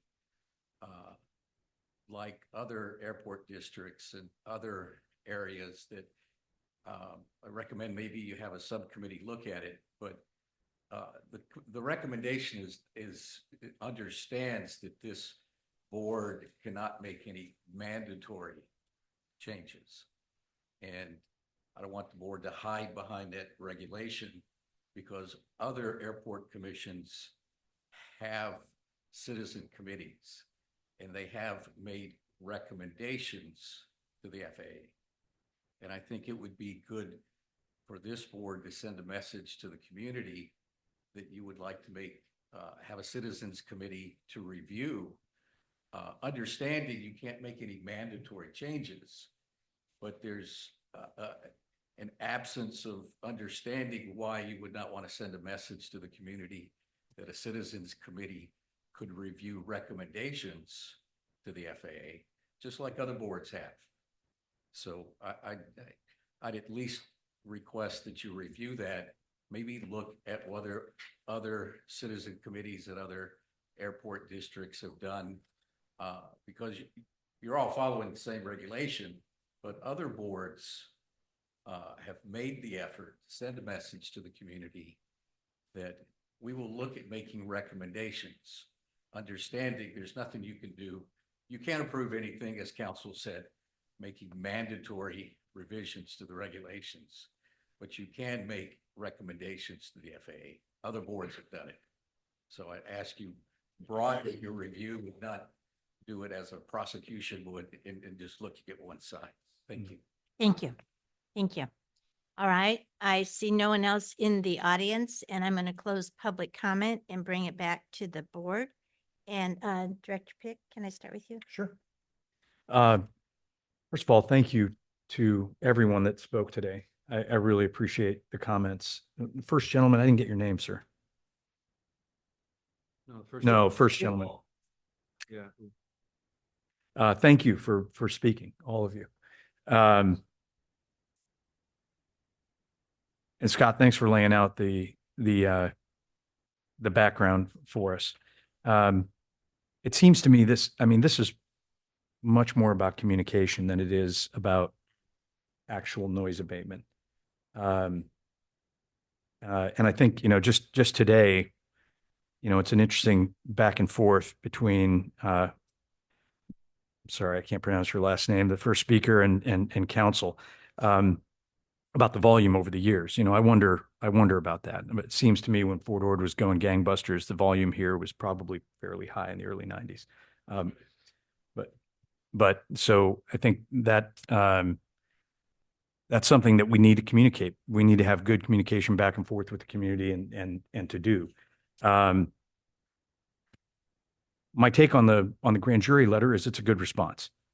It doesn't foreclose any future decision by this board to do something different. What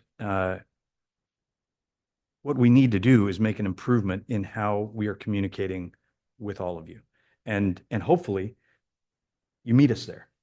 I'm on the Air Services and Community Engagement Committee. We have very recently set the meeting time specifically so that it's not random, month to month, and so it's predictable. It's Brown Act noticed. And what I hope happens is I hope you come. And I hope we can have a discussion about your concerns that's more in depth than what we're able to do today. Because I'd like to better understand it over time, and I'd like you to better understand our perspective. Let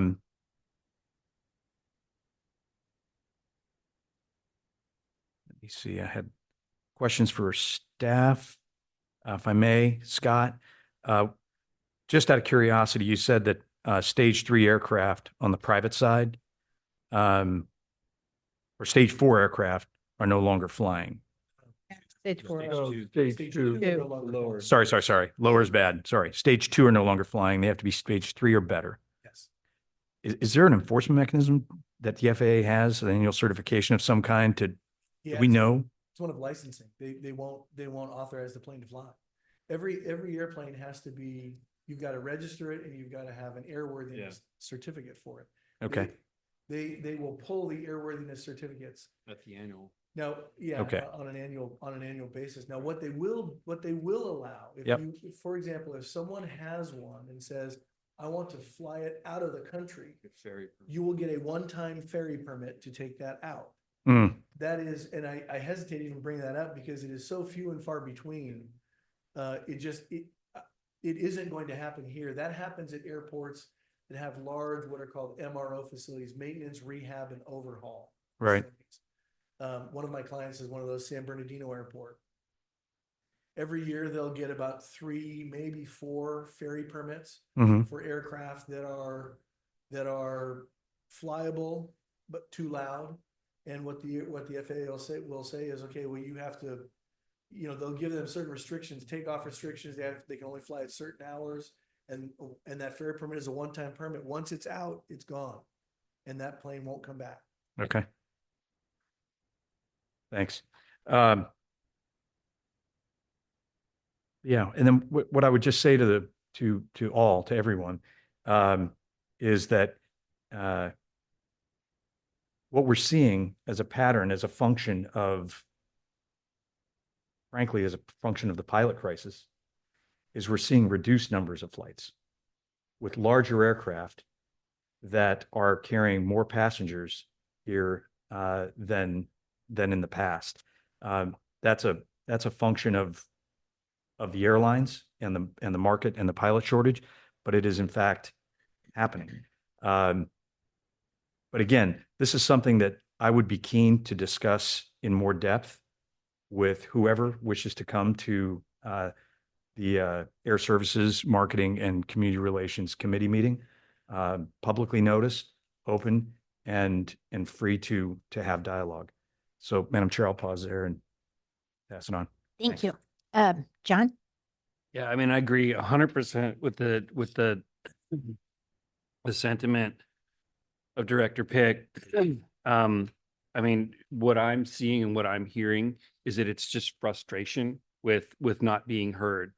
And what I would also submit is that there is an opportunity. There are forums already in place. And I sense that some of that frustration is saying, well, it's not the one that we want. And I would say, let's start with what we've got and at least start the dialogue. Because that, I think, that's the first step. There's a lot of misunderstanding on both sides. And I think that you know, the comments that I hear from the public is that there's a recognition that the airport really is restricted in what it can and can't do, but they still want to be heard. Okay, well, we have that. And yes, we could make recommendations out of that committee. That committee makes a recommendation. Any subcommittee that's going to be set up only makes a recommendation to this board, and then the board can send it up. So we have the vehicle. It's in place. Let's utilize it. I recognize that it's been, I also acknowledge that with the change in the board, I mean, we have 3-4 members. We only have 2 like long-term members here. We've been changing. The makeup of the board is changing. And so the time requirements and when we can meet has been changing. That's now settled. So it's in place. And I recommend that we start there, open the dialogue, and then go from there. That's it. Director Miller? Thank you for coming and reaching out to us, because I think it's important. I remember years ago when you came before this very board, and it seems this concern pops up about every 7 years or so. Another group forms. And what they come to realize is that our hands are really tied on a lot of what we can do. At a prior meeting, you made a request that we stop flights from leaving in the morning. We don't have the power to do that. But you also made some statements about passengers increasing tenfold. I've been on this board for 18 years.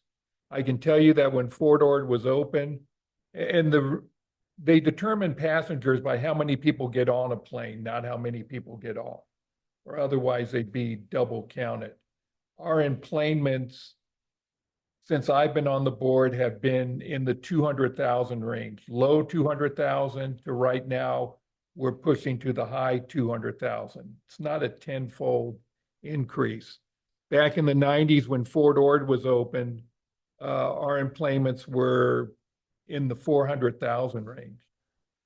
In some cases, almost double what they are now. And those were not military enplanements. Those were people getting on aircraft.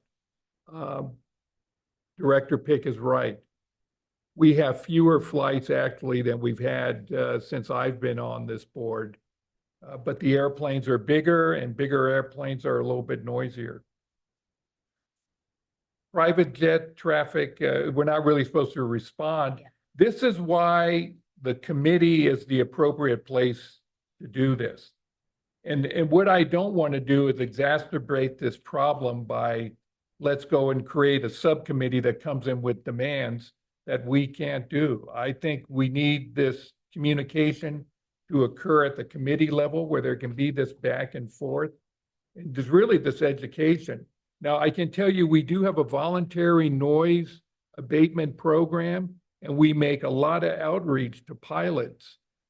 We have gone through our own expense to create special advisements that fit into their book of that pilots carry, that the ones that frequently fly into the airport can follow the abatement. We've done efforts to reach out to FAA, because we are controlled airspace. or a Class C airspace here. So the FAA does have some control on how pilots come in. Ultimately, it's that pilot in command that has a lot of control. But, you know, that I understand the frustration. I think if we start attending the committee meetings on a regular basis and you make this a focus of that committee, that will be the first step in moving forward. And I hope you can do that. Madam Chair, All may I I? have. May I just make a follow-up quickly? August 13th, 10 a.m. here. Please come. Thank you. And thank you all for your comments. I had already made some notes that in point of fact, it was commercial employments when Fort Ord was open were about 500,000. And I was at my first meeting, my last meeting, last year's, it was 267,000 something. So half the number of commercial employments, not military. And yes, with the military, I assure you, military is allowed to, and they're much louder, especially when they were carrying troops in and out of here. So, and the aircraft, in terms of the aircraft, there are larger aircraft now, but there were also then. There were 757s. There were a lot of different large aircraft coming in here at the time. So again, I think we need to look at it, but with the stage 4 engines, again, you've got larger aircraft, still less noise than there was previously. And as Director Pick said, with the meetings, we are governed by the Brown Act. So there are things we can do and things we cannot do. And the meetings are noticed. And I think it's a great idea now that we have a regular, I've been on a couple of other committees where we were kind of random. And I was being involved in them, set some definite times for meetings, but they are noticed by the Brown Act. And again, you want to see that we would welcome you to come. In terms of the Citizens Committee, I think in reading it, and maybe I'm reading incorrectly, but that we need to have forums, yes, about the new terminal, but also forums about the noise and forums to inform the public. So it isn't just the new terminal. It is, in fact, the noise, the things, and again, learning more as the public learns more about what can happen and can't happen. I mean, I always tell people, I said, if I were Samantha, I could twitch my nose and everything would be fine, and we can't. So I would recommend that in terms of a citizens committee, another committee, I think forums would designed by the board with input from the public as to here's what we want to know, here's what we can clarify, here's where we don't have a great understanding. I think that will help a lot in getting us to where we want to be. Thank you. Thank you. To wrap up, and I want to really thank Mr. Huber for doing the hard work of figuring out who flies in and out of here and what the restrictions are. And I do want to contradict Mr. Miller, because I think we have larger planes, but I think the numbers that Mr. Huber gave us showed that the new planes are larger, but they are quieter. And I think whatever that big thing that Allegiant used to fly in here, it was loud, but that was the last large plane in my recollection that was really maybe out of compliance or too loud. And it probably was still in compliance, but it was too loud, and they have discontinued that. So we are now much quieter and much safer with the new equipment that's coming and going. I do believe that all of us got kind of lulled into the quiet zone during COVID, when we went from 20,000 passengers a month to 600, 680 or something. And there was no one moving around. And also there were a lot of new citizens who moved here during that time, and they just were not used to it. I also want to point out that we have tried to be a very good advocate for the surrounding neighborhoods. And when the rezoning of Garden Road came up, we were an advocate for the future citizens on the south side of Garden Road, that we did not believe that the noise stopped at the center line in the middle of the road, and that we have a concern that we are just creating another pocket of discontent with the operations of the airport. So we have tried to be a very good steward, and we continue to be.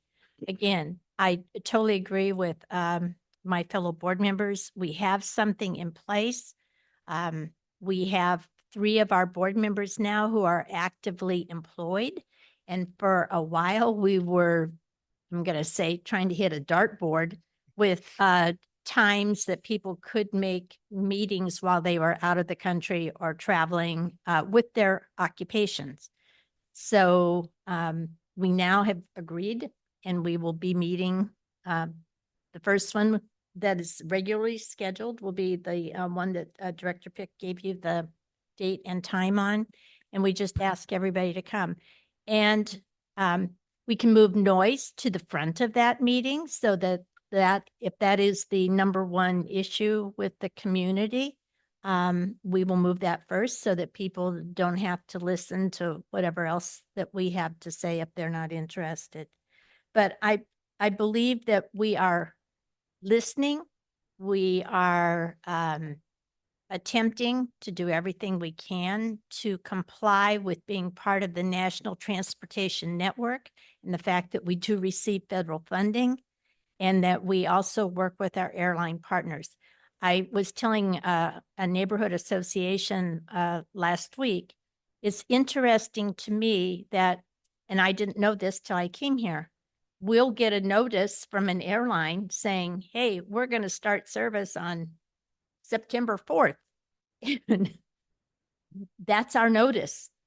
And they are then putting it out for selling tickets. And then our staff and our tenants, primarily rental cars, parking, and restaurant, need to then accommodate what is coming. So it's an interesting thing. We provide the facility and the infrastructure, and we do, I believe, a really good job with that with our very small staff of 29 people. But I think that we also are very attuned to what goes on in the neighborhood. All of us live in the neighborhood, and all of us see and hear the activities of this airport. So we are listening, and we invite you to come on August the 13th, and please join us. And 10 a.m. 10 a.m. At 10 a.m.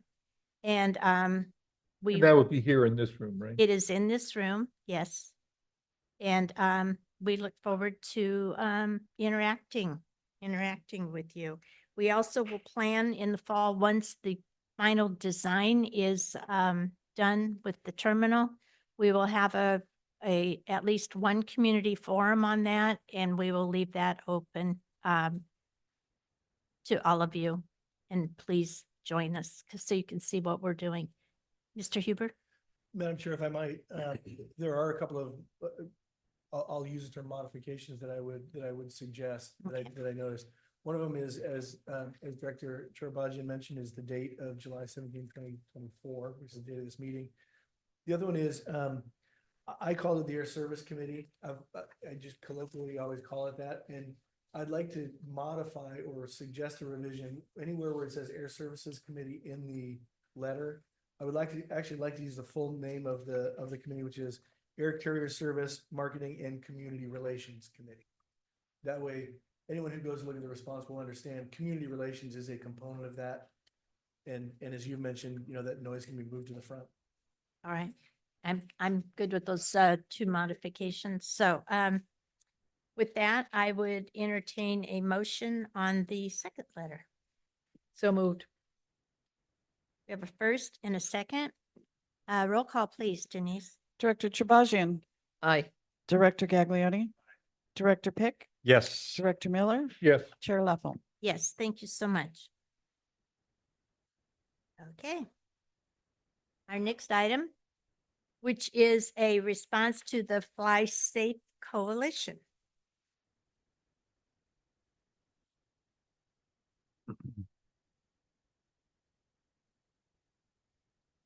Madam Chair, as I mentioned, there's a lot of spillover between the last item and this one. One thing I did want to mention that relates to both of these items is I gave away my only copy. Chris, can I borrow that back for?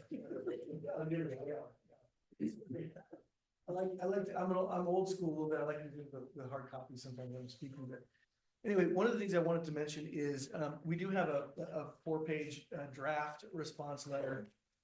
But one of the things I want to mention is, you know, the Air Services Marketing and Community Relations Committee. Well, let me get to that in just a minute. There is actually some great value in this community relations and the feedback that you receive. And there are some tangible benefits that have come from that. Let me go back in history a little bit.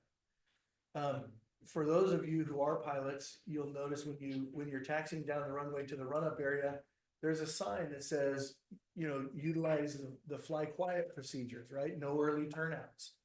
And what that references is, you know, when a pilot gets to an altitude, generally 1,000 feet, you can turn out either to go to the north or to the south if you've got, you know, clearance, or to go or make a U-turn to go back, you know, to the east.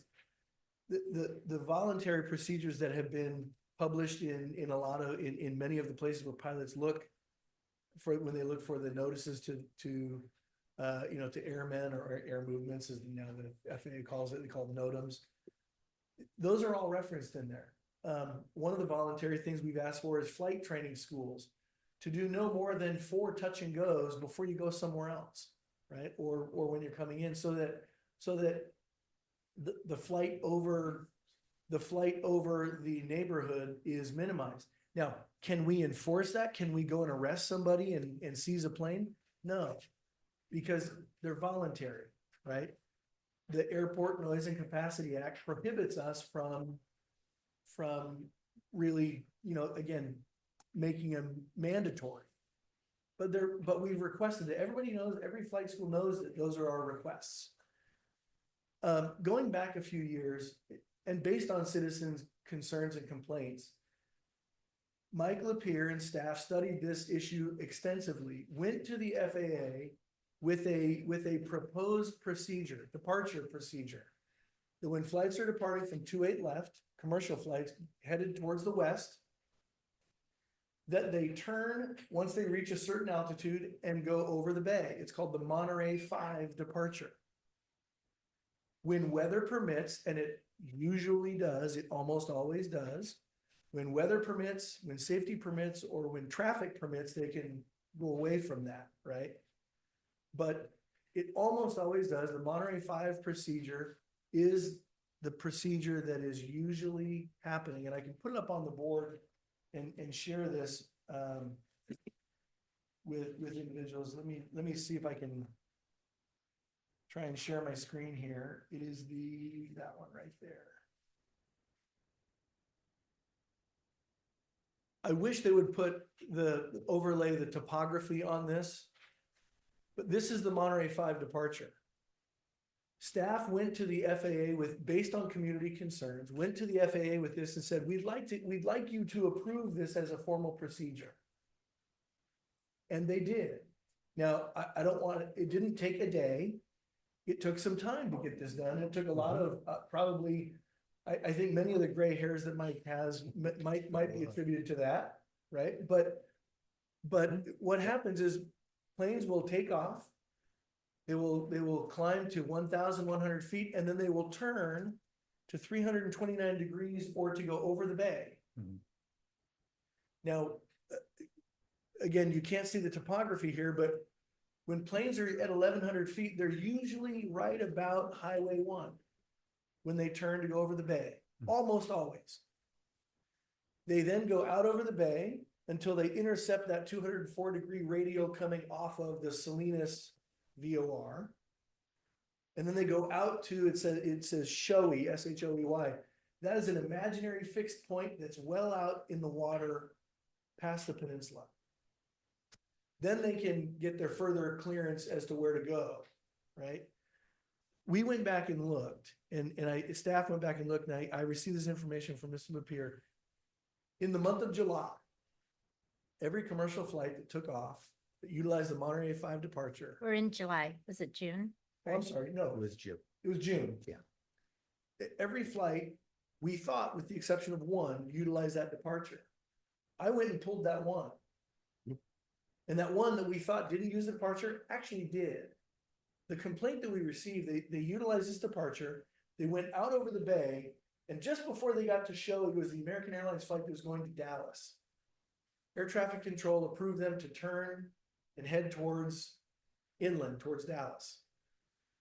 When they got over Pacific Grove, and again, when you're looking on the map on a small screen, the plane is so large that if it were real large, it would encompass, several miles, right? So whether it's the front of the nose or the tail of the plane that's on the screen, when the nose of the plane on my screen got to Pacific Grove, it was at 10,000 feet and still climbing. So at that point, they're going to go wherever air traffic control is going to direct them to go. And again, we don't have much control over that. And quite frankly, a plane at 10,000 feet isn't going to emit significant amount of noise to violate any concerns. But so by our research, it appears that every plane that was authorized to utilize the Monterey 5 did utilize it. Now, there was a period of time when traffic didn't permit everyone to use the Monterey 5 because there has to be spacing between airplanes. So I can't remember what the event was. It was two events. It was the IndyCar race, Mhm. and at the same time we had a pretty major golf tournament here, a golf outing called Hook and Eye, and we had more aircraft on the field during that weekend than we normally have for AT&T. It was a very, very busy time. And what Scott is referring to is during that period, the discussions we've always had with FAA is they will adhere to Monterey 5 departure, except in cases of safety, en route traffic, or heavy traffic. And during that period, we experienced the heavy traffic and the impacts of that. So Monterey 5 departure was still used, but it wasn't used exclusively. When we negotiated the Monterey 5 departure with FAA, there was a second component, and that involved a straight out departure, but it would go all the way to the end of the peninsula and climbing before turning around to go south. And that is the one instance that we found during the month of June that didn't use the Monterey 5 departure, with the exception of that weekend when we had significant heavy traffic. So what I want to highlight is that was a result of community involvement, community feedback. Staff and the board listened to it and went to the FAA with a solution. Does that mean every solution or every complaint is going to have a solution like that? I can tell you certainly the answer is very likely no. But that doesn't mean that we won't listen and there isn't an opportunity. This is a perfect example of where we heard the concerns, we found a solution, and I'm saying we as if I was somehow it's we. We're this is a team effort here, but again, staff found a solution and thought, hey, this makes sense. Let's make it happen. This significantly reduces the noise over what again, as I referenced before in the last thing, the flyover noise. Now you may get some lateral noise, but it's going to be quite lateral to the over the bay. So again, I don't want to repeat everything I mentioned before because, like I said, I wanted to reference it for both of these. I don't want to repeat myself. We have most aircraft and again, it's on page 2 of this letter.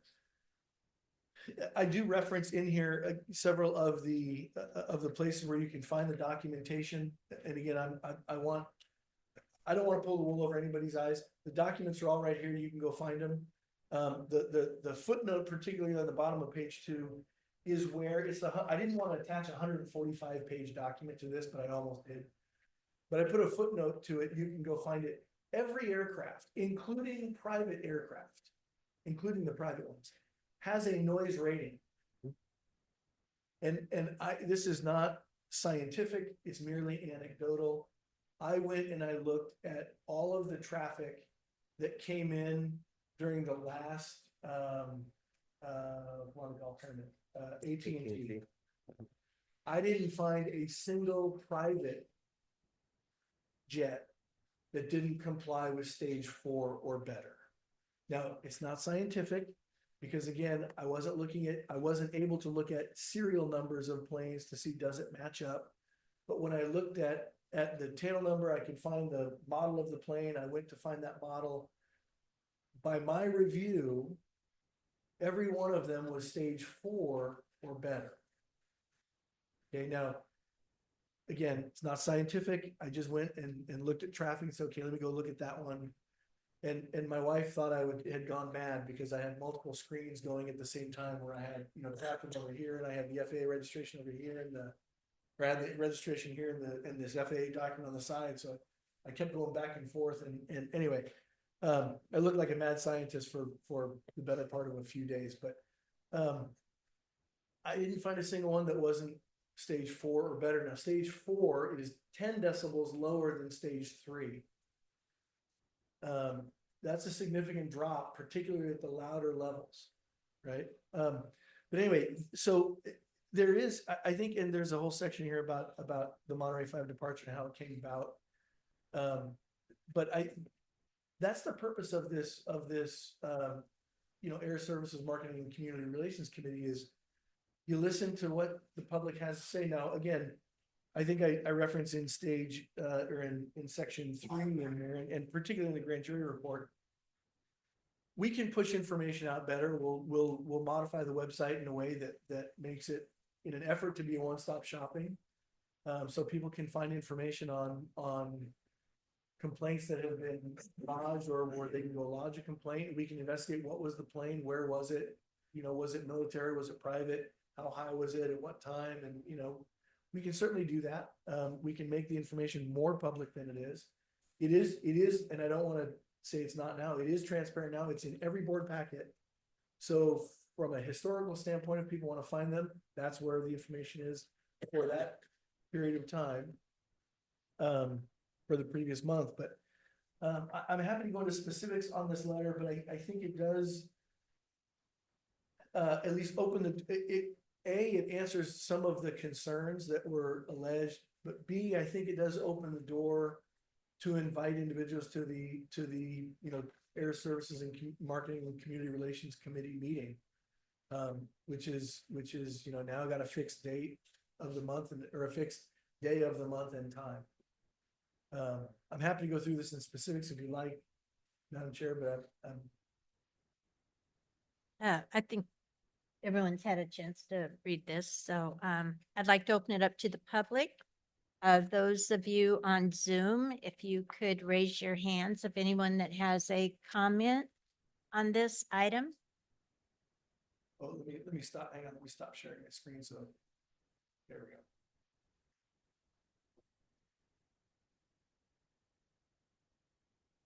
Do you have anyone on Zoom? I don't see any hands raised. Okay, I'm going to close. Howard Fossler has it. Yeah. Oh, excuse me, Howard, didn't see it. Would you like Mr. Fossler? Go ahead.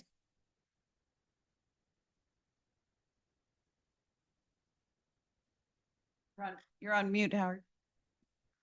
Mute. I'm sorry. Good morning. Good morning. I live right under 28L, and I'd have to say that my experience is a little bit different than Scott's report. We that day of the report of the last Sunday in June, I counted 6 airplanes that went over my house on 28L. My wife says she counted 8, and we have a neighbor who said that she counted 10. So I don't know how that deviates. Also, it was reported that there was only 1 in the month of June that was questionable, and it turned out to be not questionable after all. And I would have to say that my life experience is far different than that. So I'm looking forward to attending that meeting in August so we can talk about this and see why there be such a variance in the experience that we're hearing here today. So I'm very appreciative of this and the opportunity to get it out where we can see where we're going with it and why you all are so surprised at our responses. So we'll try to work on that and see if we can figure out what's going on here for you. Yeah. Thank you. Is there anyone else on Zoom that would like to comment on this issue?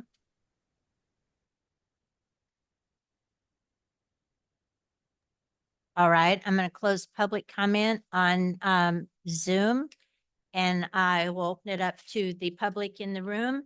3 minutes. 3 minutes. I apologize for my frustration. Yes, I'm very frustrated. And let me explain why. Director Pick, you just said you worked with the FAA to modify Monterey 5 departure. So you can do other things with the FAA as a director. Is that so? There's conflicting information. And I'm also very familiar with Monterey 5 departure. And I'm also very familiar with, here is the United Express leaving Monterey, San Francisco. If you want to zoom in or you want to see it. Here is a NetJets. See how they departed, not Monterey 5. Here is an American Eagle. Right across. Matter of fact, over an elementary school. Here is the United Express to Los Angeles, straight over the neighborhood as it departs. Here is the FlexJet Van Nuys, straight over the neighborhood. Matter of fact, this is usually how they do it. These are approaches. No, they're not, sir. It says Monterey departure goes to Van Nuys. You can look at it. Please do. You have the dates of these? Yeah. Pardon me? Do you have the dates of these? I can provide it for you. Yeah, I would love everyone. Yeah, I want to look into Oh, it. I love. I would love everyone. I'd love everyone. This is an approach. This is not an approach. I'm okay. The upshot is, this is great. Thank Yeah, you. it is. This is Thank you for giving us. This plane is, which direction is it? Which direction? North, south, east, west? This is West. exactly. Let me help you. This is Just give it to us. West. Just give it to us. Yeah, Just yeah, give it to yeah. us. This is It's- Hey, great for the community. your 3 minutes is about to end, We welcome the information. and thank you for the information. Illustration is I get it. I totally understand. I totally understand. seeing what's actually happening. I think this is excellent for the committee. This is an Yeah, excellent discussion. absolutely. For the committee. And, Absolutely. And I will go to this, I mean, I'll pilot, and we can now drill down into it. Thank you. Anyone else from the public who's in the audience, please come forward. Apologize last time. My name is Uwe, U-W-E.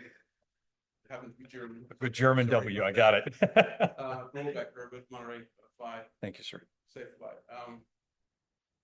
I just got the letter from you 5 minutes ago, 10 minutes ago, so I can't respond to that. I want to respond to you maybe another day. Read it first, take my time, 3 pages, you know. I want to thank you for the response at all. First of all, I didn't expect a response, just to let you know how we feel about it. I'm very, very happy that you responded. And I'm definitely going to be part of the committee.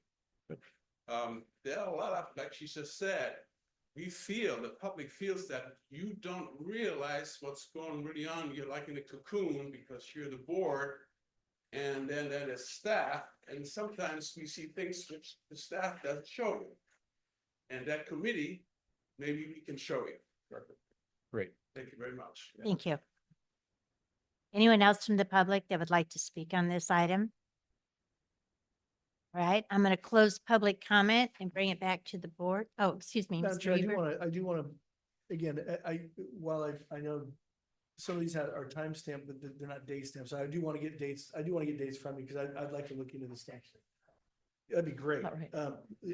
Let's meet in just a little bit, if that's okay with you, but, what I do want to say is anecdotally, if there is a safety issue, if a pilot says I need to turn out for some reason, they may get a variation from the Monterey 5 departure. Those that are now, by the way, commercial flights and private jets will fly ILS on an instrument, or I'm sorry, on IFR, instrument flight rules. Single engine planes and twin engine planes, the propeller planes, may be flying VFR, visual flight rules. They're not going to fly the Monterey 5 departure, although they usually will, because they don't need to go out over the water that far. They usually will fly that rough procedure before they need to make a turn. But there are instances where the marine layer will prevent them from doing that. And I raise that issue because it happened to me when I left here after the last meeting. I took off, the marine layer was sitting just at the end of the bay, and air traffic control said, "You're headed to Lincoln." I said, "Yes." They said, "Then I'm using not their terms, but just general terms. They said, "Then do a 180 and follow the downwind leg and depart the downwind leg," which means you turn and you follow 28 left, but the opposite direction, and sidestepped to the north about a mile. I didn't want to fly over the homes. I thought I could make it without, I thought I could turn north without getting the marine layer. They wanted me out of the way. I suspect it's because someone was coming in through the marine layer that they wanted me out of the way for. I don't see that on this one picture that I'm holding out, but what I would do is when I get the dates, I'm actually going to go back and listen to the air traffic control recordings to see what happened on some of these, but that's step 4. That wasn't on one of the 3 screens. That's step 4 beyond this research, but these are the general rules. Sometimes either safety, traffic, or weather will cause a variation from that. I don't deny that. That's one of the things about flying an airplane is, if you can avoid a cloud, you avoid it. If you can avoid a thunderstorm, you avoid it. And so that's one of the things that may happen from time to time. But anyway, I happy to answer any questions about the letter itself. All right. Carol, can I start with you, please? Yes. And I just want to, because one of the things that Mr. Grobecker said was, what about the private planes? And I just want to, if you would reiterate.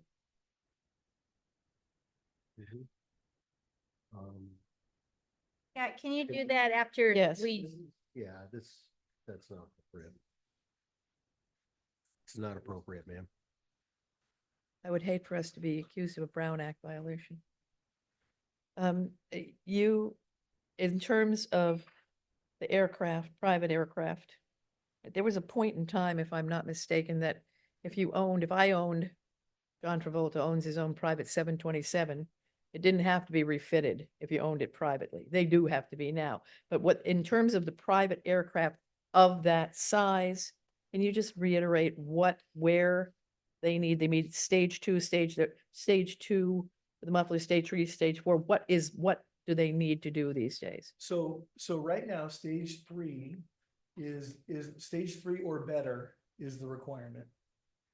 As I mentioned in the letter, 98% of commercial aircraft are either stage 4 or better. 100% are stage 3. And private aircraft are stage 3 or better. They have to be. I would venture to guess that the number of private aircraft that are stage 4 or better is probably greater than 98%. And the reason why is because if you are able to buy a private aircraft, generally speaking, you want a newer one. You want a nicer one that can fly higher and faster. Those are the planes that have been built within the last 20 years, generally speaking, which means you're getting newer technology, newer engines. Manufacturers of engines want to make them as quiet as they can because it gives them a competitive advantage in the market. So most aircraft, and again, I don't want to be, don't pin me down on that number for private aircraft, but if I had to bet, I'd bet my left arm that greater than 98% of the private aircraft are stage 4 or better compliant.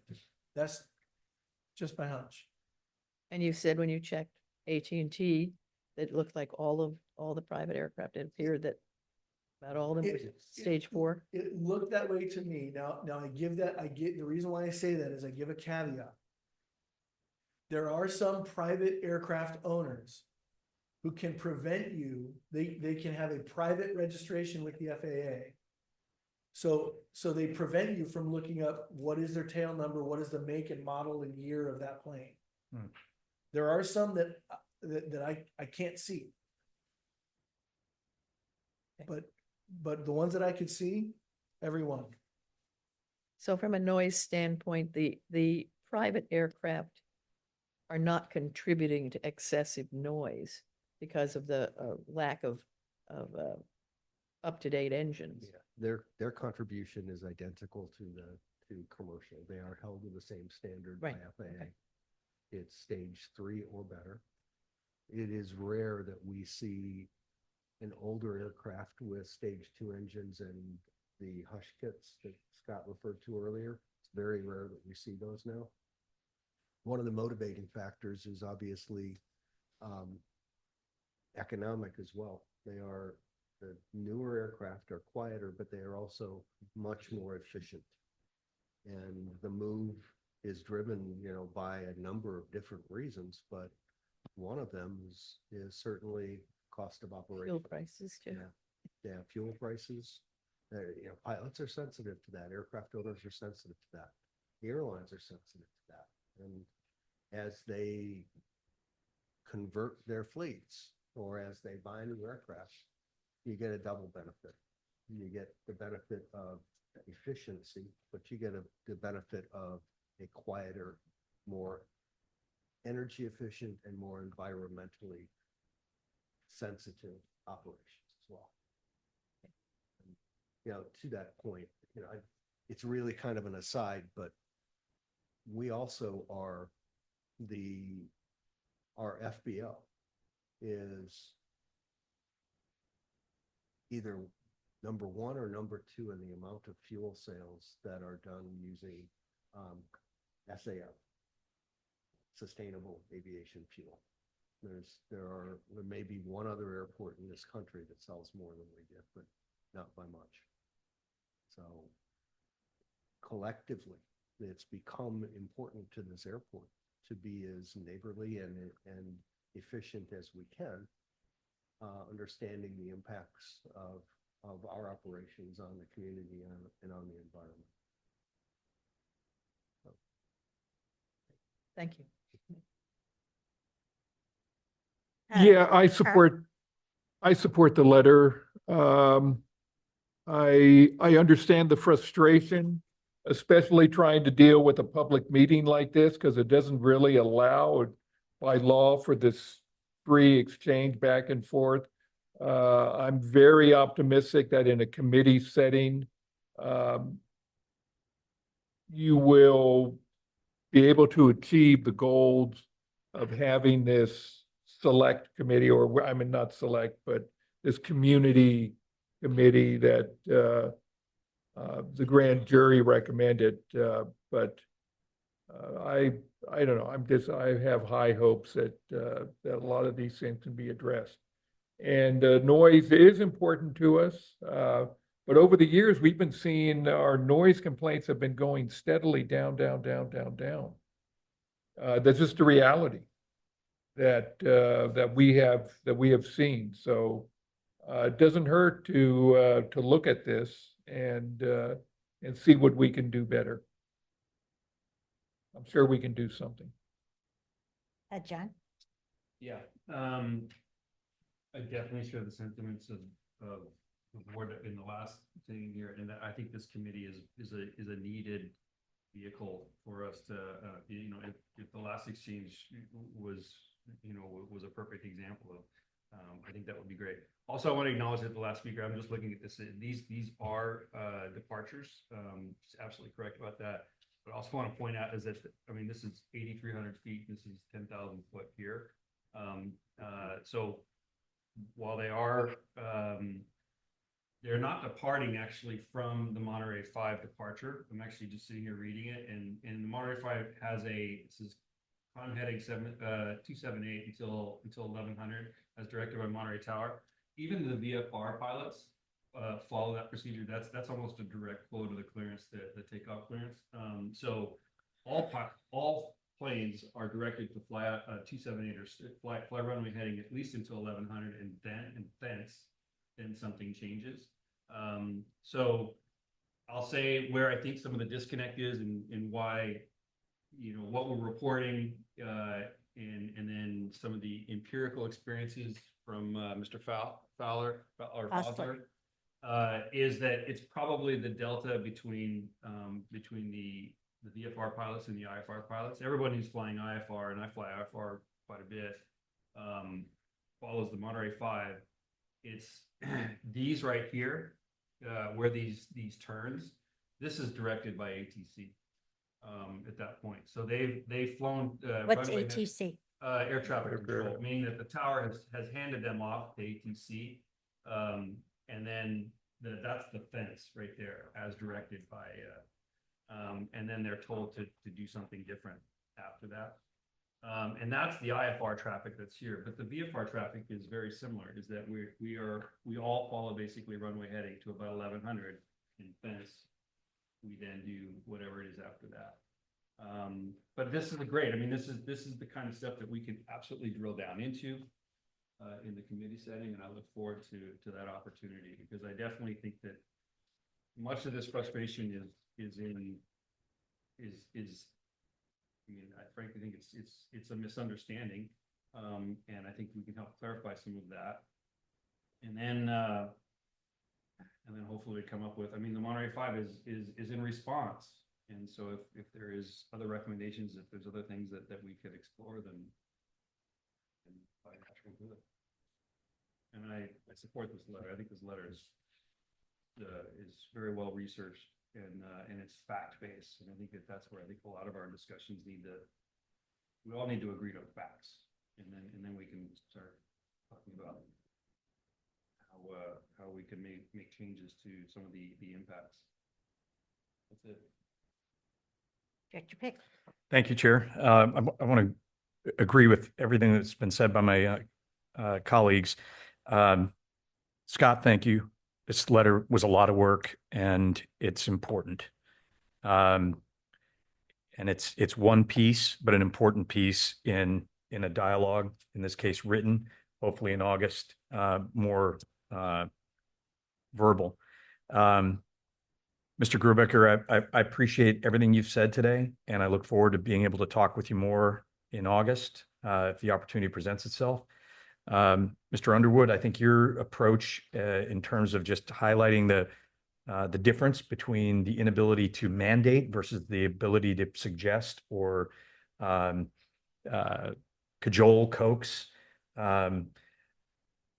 improvements to help our community is well taken, and I think that's where we ended up with something like the Monterey 5, which predates me. But there may be other opportunities for those types of engagements. What I'd ask for you, other than just engaging with us, is as we learn and we take this on and we try to do what we can, we'd ask the same of you.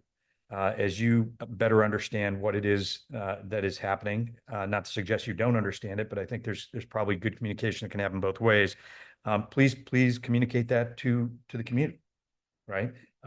Because there are limits to what we can do, and my sense is that the community, in some cases, takes what is a suggestion and believes that that is an enforceable requirement. And so in those areas, and we can communicate that in more more detailed, perhaps in August, we'd ask for your help to communicate with the residents in the community. I wanted to highlight the web design. We talked about that during our most recent community relations air services marketing committee meeting. I mean, that's going to be a nice opportunity to roll out a fresh look and perhaps give a better location for visibility of these kinds of issues to the community through our web presence. That's all I have, Chair. All right, thank you. I don't have much to add on this. I think that as a board, we do set policy, and we do our best to listen to the community.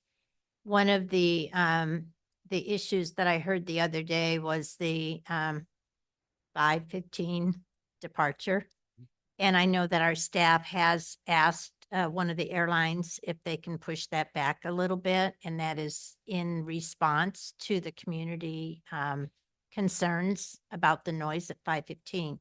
I think that we, though, as a community, have to understand that we are serving about 20 to 25,000 people a month who are leaving here, and that many of them, their biggest ask of us was to provide more connections as they went east, to connect with European flights, to connect with South American flights, to connect with cruise ships, to enable them, if they're going east, that they can get in at a reasonable hour, particularly since we have an aging community, that they could get in at an hour where they would not then be driving after dark, maybe an hour and a half, 2 hours, to go visit their adult children, their grandchildren, and that sort of thing. Also, there are many business people who use this airport who live here because they love it in this region, but they also fly east and connect with clients all over.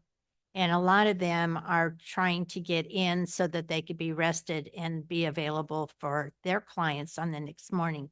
So it's a balancing act, and I think that we are very open to how we can work with everybody and make this better.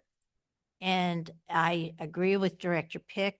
We are very interested in opening the lines of communication, because in the long run, if we all understand, we can all be better advocates for the other person's viewpoint. So I know that Mr. Fossler has been with us since I've been on the board, and I really appreciate that. And he has been a voice of reason, and he has voiced concerns, and he has lavish praise when he saw improvements. So we can do a better job of the noise log. We will. We would ask all of you to please work with us. And in all of that, understand that we are in the middle of the largest project that this airport has ever seen. One of the largest projects the entire community has ever seen. And so we are marching forward to make this a safer airport and to make it more modern to accommodate those who use it. So with that, I will close the public comment and the board comments, and I would ask for a motion for an approval of this letter. Madam Chair, I'll move that we approve the response letter to the Monterey Fly Safe Coalition. Second. We have a first and a second. And if we could have a roll call, please, Denise. Director Chabajian, Aye. Director Gagliotti, Director Pick, Yes. Director Miller, Yes. Chair Leffel. Yes, thank you. And thank you, Scott, very much. Indeed. Thank you, Scott. Thank you. Okay, it is 10:40. I'm going to give us about a 10-minute break. And then we'll come back with board reports. Great. Okay, thank you all. Yeah. And thank you for joining us, Mr. Grobecker and Mr. Underwood.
All right, we are back in session. It is 10:50. Thank you.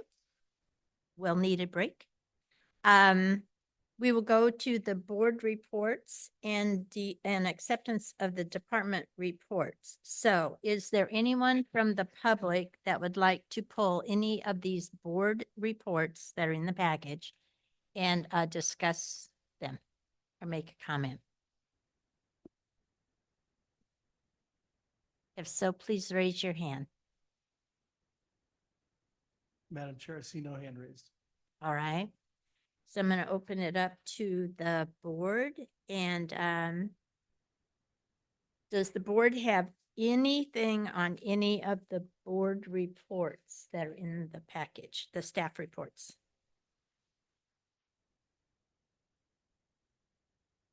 Anyone?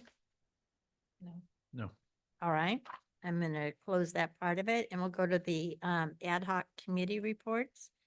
The local jurisdiction liaison. I did meet with the Oak Grove Neighborhood Association last week, and there were 7 attendees, and they were very interested in what we're doing. And I just gave them a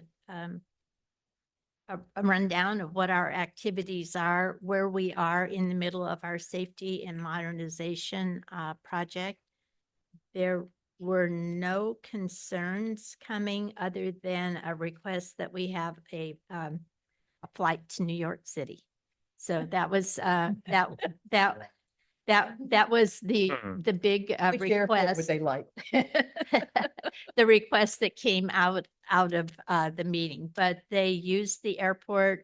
One gentleman's said he had just booked his flight to Seattle for Thanksgiving and was thrilled to have that direct flight. And a couple other people commented that they use the airport regularly and were very pleased with it. So that is what came. I've got a couple others scheduled, and I will work with maybe Mr. Fossler to get in front of that neighborhood in the next, hopefully within the next month.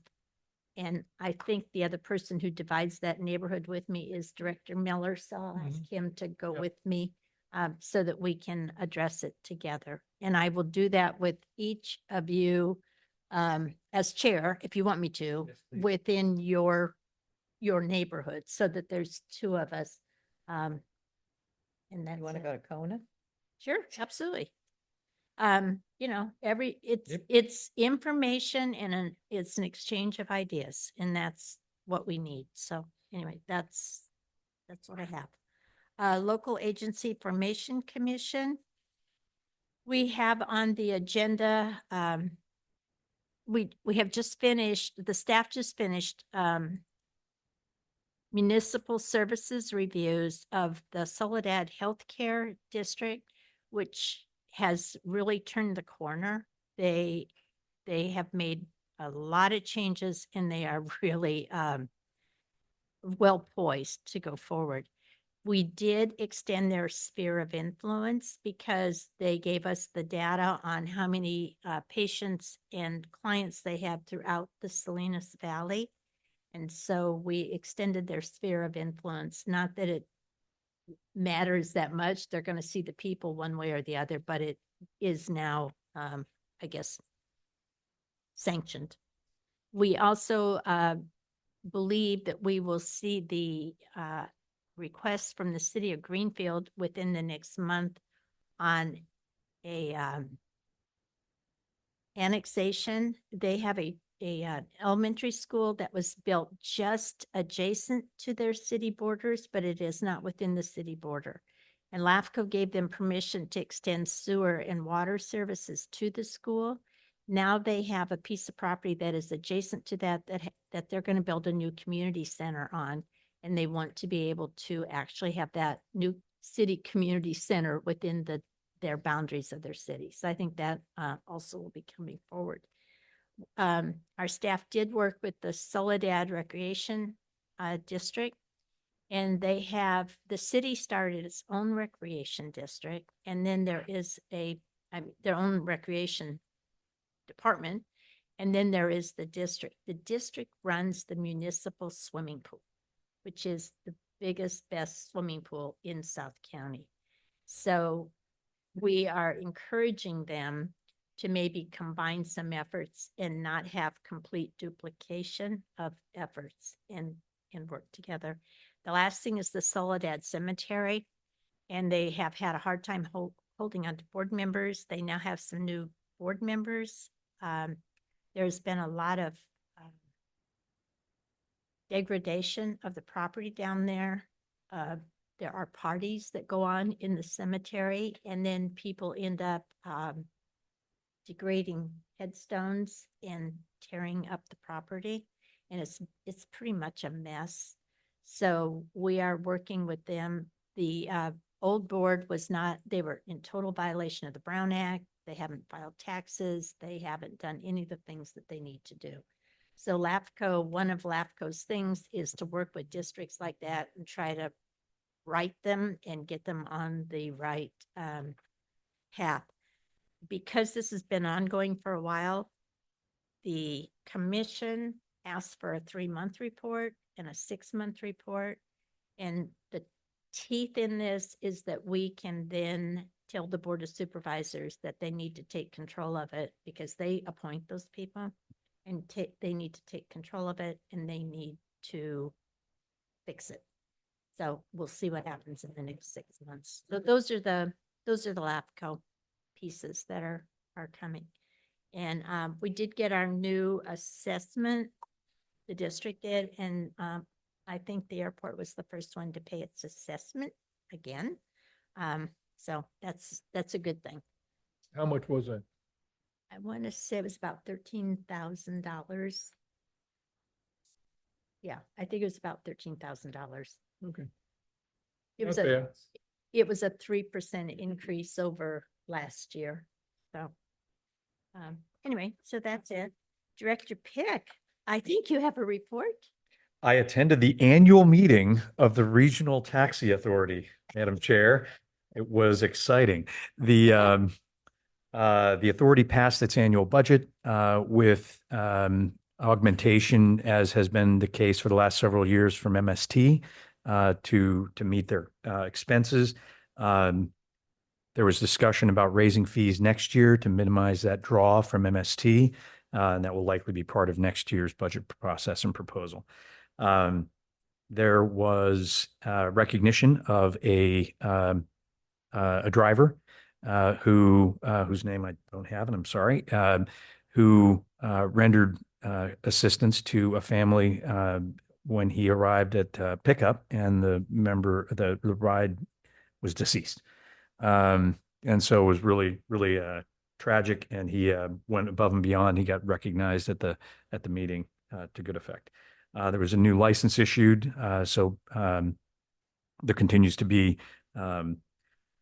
taxis available. There was some discussion again of South County and some limitations there for access, especially for ADA accessible taxis. And no resolution given to that topic, but it was raised by the public. And that's all I have. Okay, thank you. Any questions for Director Pick? Transportation Agency, Monterey County.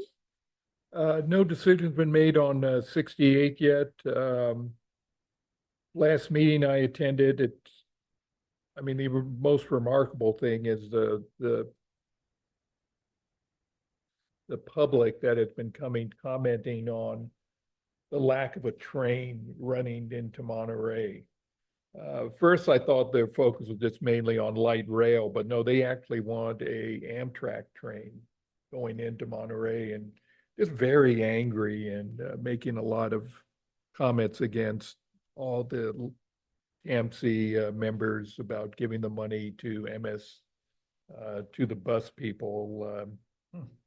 But that's it. It's kind of, they really get inappropriate with their anger towards them being corrupt and taking their money and being anti-train people. There is something in the law that they've got to give the money back to the state where they bought the right of way, but they haven't developed it as a train, so now they've got to give money back to the state. So that's something they're going through right now. But nothing really to report. Wear a flak jacket. Yes. Any questions or comments? for Didn't they- Director? and it was Ed Haber was spearheading before the 2000 US Open. They were trying to get the Del Monte Express back in. Remember that thing? I took that inaugural train out of San Francisco to the former Fort Ord. And it was a brand new Spanish style train that they brought in, and it just zoomed along until it got to Castroville. And then to cross the Salinas River, it took us almost 3 hours. And honestly, someone walked ahead and looked at the ties ahead while we're in the train going. And I was in the seat with Congressman Farr. Oh my God. I'm like, well, that's great. That person weighs 180 pounds and this train weighs how much? So that guy is saying that's just fine. And meanwhile, we're in this big old heavy train. But that was the last train. And it was excruciating the last 3 or 4 hours from Castroville till we got to the former Fort Ord, 4 hours late. So, yeah, I don't think I'll see it in my lifetime. We'll go forward with that. Special districts, Director Gagliotti. Oh, we had a wonderful dinner last night. We heard the legislative update, and then there was I came in late, but the person who was speaking before it was county. The CAO, Sonia De La Rosa. Okay, yeah, and she's new. She's the new CAO as of the last 2 years, last year. So, yeah, I thought that was a really good update. It's somewhat frustrating when I go to those things, and the government can't seem to get out of the way of itself. You know, it's like there are things that they absolutely need to do. There's deferred maintenance. And they can't really do it until there's a crisis, you know, and that's the only time they can actually really kind of get anything. But that was my summary of that report was they are the passion's there, the list of the things that they need to get done are there, but there's no funding and there's no resources to get things done in the time that they need to be able to get things done. It was interesting to hear the size of the county budget. I wasn't familiar. $1.9 billion. $1.9 Yeah. billion. Yeah, that was huge. That's a lot of money. Yeah. I remember it was under $1 billion. It was like 900 million. I was saying, my God, it's out of control. And it wasn't that long ago. No. Yeah, and the big of it was it's the general fund, right? It was 866 million of it is the general fund. But the general fund, that was actually kind of interesting to see is that they have these departments that are underfunded, and so the general fund is there to supplement the I guess the overages or so. I would say that was kind of my experience with the special districts. Anybody else that was there want to add anything? There is a real discussion on where we're going to be meeting. Just because the cost is $1,000 a night, they want to reserve the room, which is not that great of a room. It's not $1,000 room. Oh my God. But Plus a food bill. Yeah. Plus and then the food will go is in up too. addition, that's right. So if I may, what about doing it here? Yep. So so they were asking if a district thought that they could host it, and it's usually between 30 and 40 people. And so it might be something that we want to entertain. If nothing else, while we're doing things, that really gives people another opportunity to interact with us and see what we're doing. Absolutely. Woody's would cater or something. Yeah. Tim would get the business. I like that. And I think. And it's only 4 times a year, so. Yeah, Right. it's quarterly. So. Yeah. Yeah. So in the past. Very casual. When we used to do some dinners and lunches here, we set the restaurant, The food here. set up a buffet here, and then people just got their food and then were seated and you do a presentation. So, you know, we might be an opportunity for them.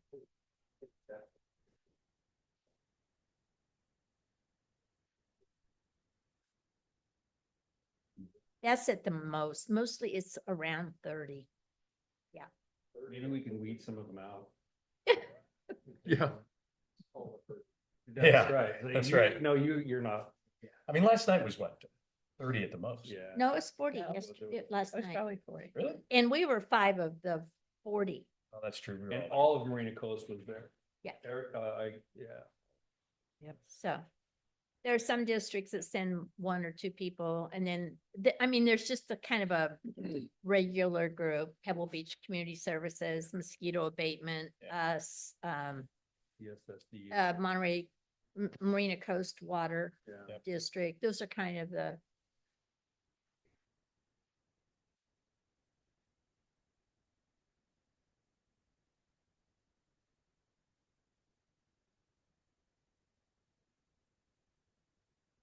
And they do roundtables there, but there's no reason why you can't do Where's squares and rectangles and everything else. next Yeah. meeting's in October, I think, October 15th. mid-October. No, No, they're not booked. They just have a date set. Well, what about, and it's a Tuesday, it's Taco Tuesday, but what about upstairs with Tim? Ask him. he'd have to close the upstairs.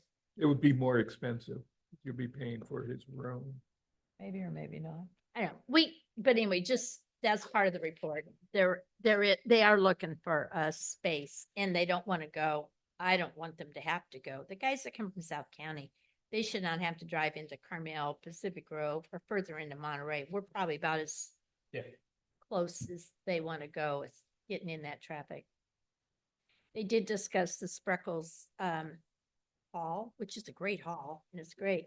But then we would all be in that 5 o'clock traffic leaving Monterey. It would take us probably 40 minutes to get there. Which hall?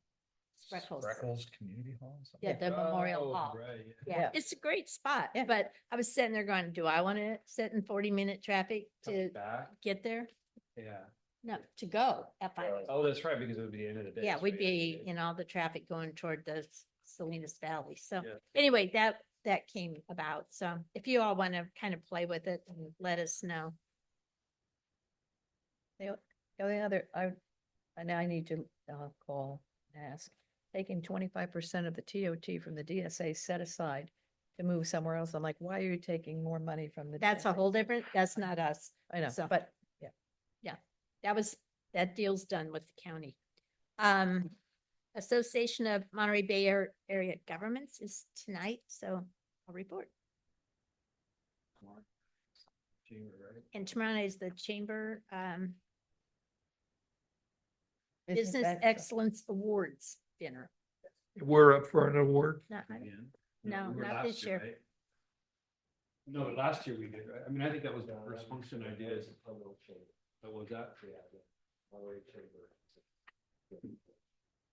Okay.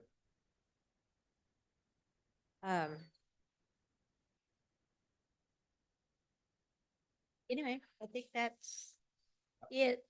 Can I ask under,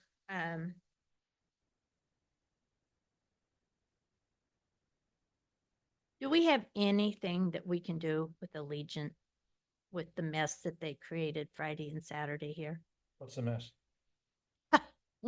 Sorry, not tracking.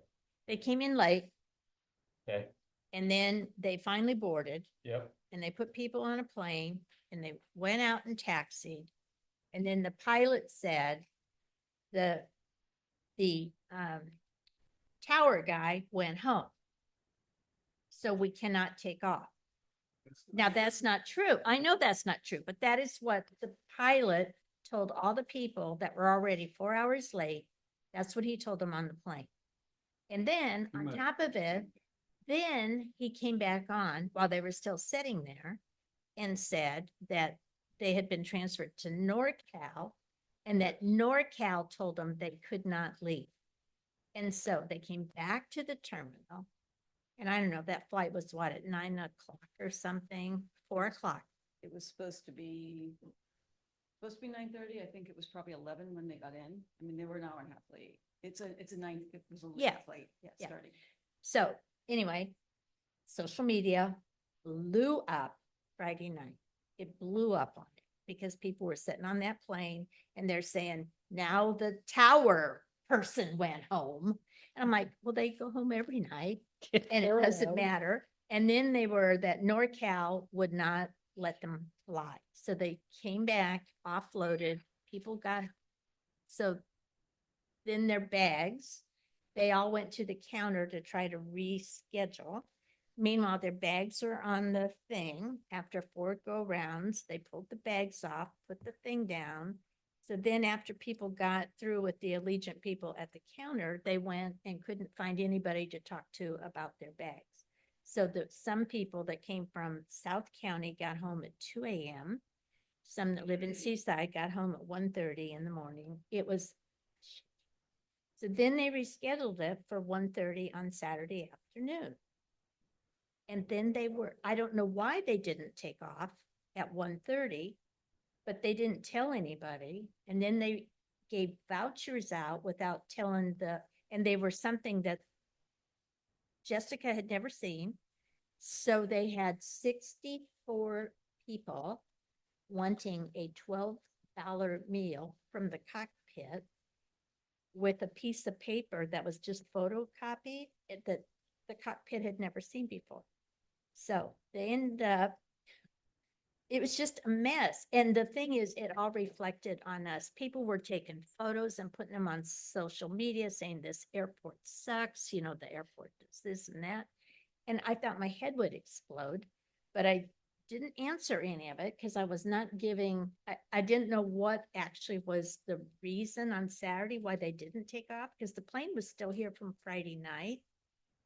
So I don't know if it was a timeout of a crew or I don't know. I thought I read that somewhere that they said they had, but how do they time out when, I mean, that, It just depends on where they flew For from. rest. Yeah, right. I mean, they have an aggregate number of hours that they can fly. No, I know. They got here late and they were probably already chewing into The hours. next day. Yeah, right. And but if it was 11:30 at night and they were supposed to go at 1:30 the next day, that's enough hours by it. We don't know. Yeah, we don't that. know. We don't know their rules. I'm just saying do we have anything that we can tell them?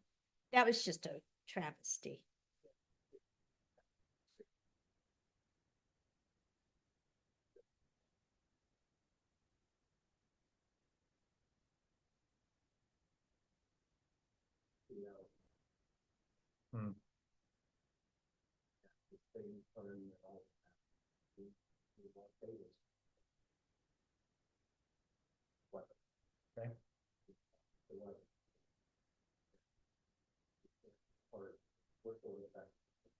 the weather. At the airport, it has to be the airport. It has, NorCal could not give them.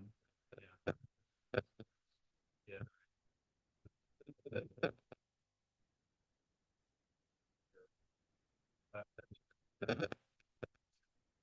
Combination.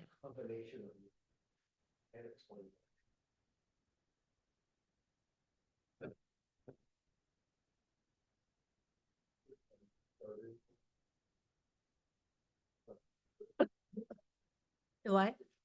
Timeout. The timeout. Well, that's what I was thinking when I was reading all of that. I'm like, well, they got in late and now they're leaving late.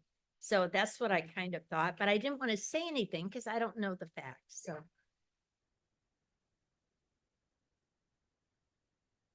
Things are gonna happen at the time. I don't want to speak disparagingly about Allegiant.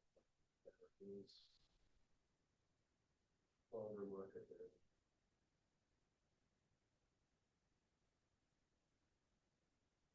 yeah, I would agree. Well, anyway, you know, it's the same thing. No matter what goes wrong, it's like the airport. And I was reading it and I was like, I am going to scream, but I don't know the facts. So I'm not gonna get into a discussion when I don't know the answer. They said yesterday morning, I was talking to Jeff Davy, he was going to a funeral. And he said after it didn't happen, I went 1:30 the next day, he says, I'm not trusting that. He said, I went to San Jose and went on Southwest. Yeah, a lot of people did. And a lot of people did that. Friday night, they went home and booked a flight out of San Jose and went the next morning. But then others didn't. So it was like a mess, a big mess. And the pictures of our terminal after they were there late on Friday night and then sitting around on Saturday for 3 more hours. I was like crazy. Hey, Marianne, I'm just curious, what social media were you tracking? Facebook. Surprised I didn't see any. Hmm? I didn't see a thing. It's just, I think, who you're friends with and if they were on the plane. Ah, okay, so you just knew somebody and. Yeah, I knew 3 or 4 of them and they were all just, and one of them was really mouthy. Okay. Yeah, I called you about A that. What lot of was people that? did. So, anyway, so just if I know it's the leopard hasn't changed the spots, but that one was really egregious, I think, when they didn't go on time on Saturday.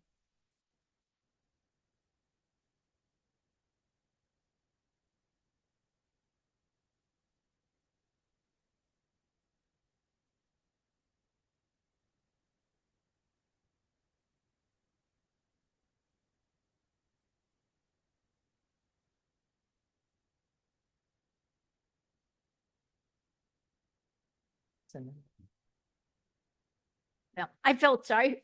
I felt sorry for whoever was working in the cockpit who suddenly had 64 angry people wanting food with a voucher that no one had ever seen before. I mean, that's kind of crazy too. Just 64 people in that little space is a lot. So.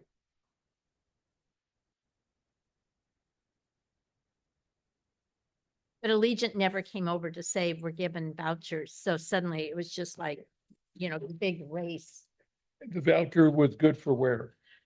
in the cockpit for $12. Oh, you could get $12 worth of food? Yes. Okay. Yeah.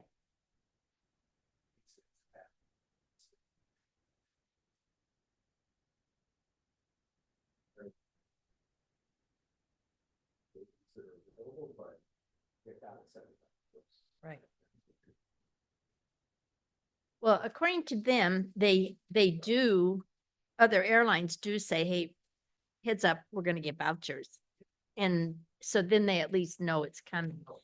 And not just suddenly a swarm of people wanting something. Okay.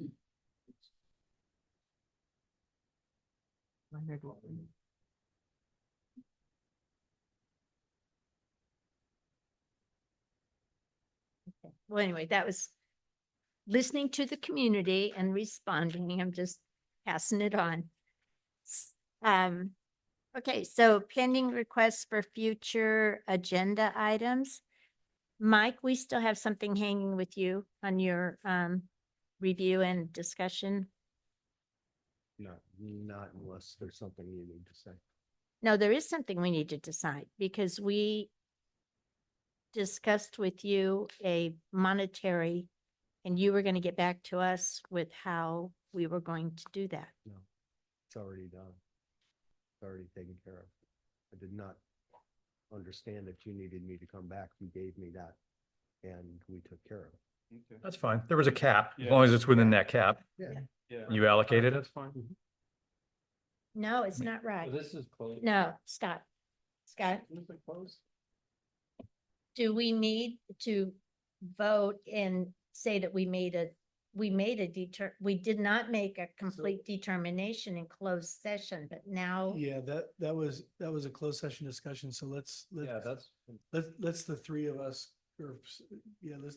Madam Chair, let's you and the executive director and I caucus after this meeting to go over that, because I think there is an additional compensation that was offered beyond what is currently on the contract. Correct. So for, This is a closed session item. Yeah. It's a closed session item. I Yeah, think that that's- we should probably be having this discussion. Let's chat right after you. Just put it on closed session for the next meeting. It doesn't matter. I know what I was told and I exercised that and that should be done. But if we want to talk about it more, that's fine. I was told I could make the decision either way.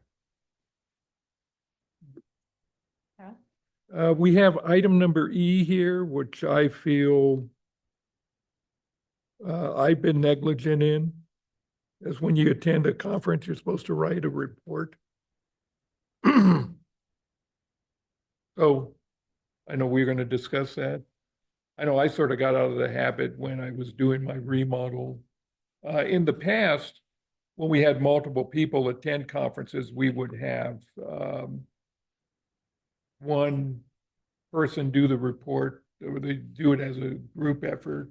Maybe that's something we want to re-explore. Yeah, and I just gave a verbal when I Yes, and came I've back done verbal stuff from the too. last one, but you were in Europe, so Mhm. you did not get the opportunity to do that.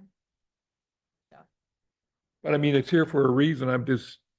We want to make some decisions on that and how we're going to address that in the future. And well, the biggest thing on here is the reimbursement policy.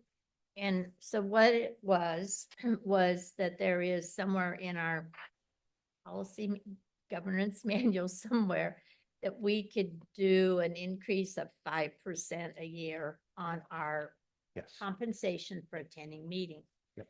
And I suggested at the last or at finance, I think, could we revisit that because we are at 125 change per meeting. And this is my personal opinion. I believe that that is sufficient. I don't think that we should keep going 5%, 5%, 5%. That's just me. This isn't anything that any of us are living off of or should be living off of. It is just to give you some nod to your time and the travel that you come here. So I would like us to put a cap on it at what it currently is and go back and change that manual, that we could revisit it in 3 years or whatever. But I just, It was embodied in the governance manual, and Scott and I have talked about that, and there are a couple of other steps that need to be taken as well. So, I've talked about that. I think we can probably get that to you at the next meeting. okay.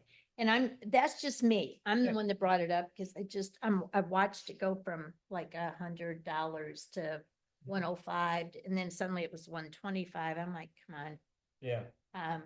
And our meetings are not the 8-hour marathons that we used to. So you know what? It's fine. So. Yeah. I'm good. So can we have that back at the next meeting? I think so. Yeah. Okay. Okay. Sorry. Thank you. okay. So any other thing for future agendas? It's the one, Mike, what do we discuss in your services that we potentially bring to the next meeting? If this one, we couldn't do it this time, but we wanted to do it next time. I'm blanking on it. The data, cell phone data? Marianne, you were there. You I know It's that. not out of mind. Let me see the minutes. Oh, that was, The letter. yeah, no. You asked for a closed session, and I said we couldn't do it because the Yes. agenda was already closed. Correct. But I'm trying to remember what the topic was. Me too. That helps. Closed session. Yeah.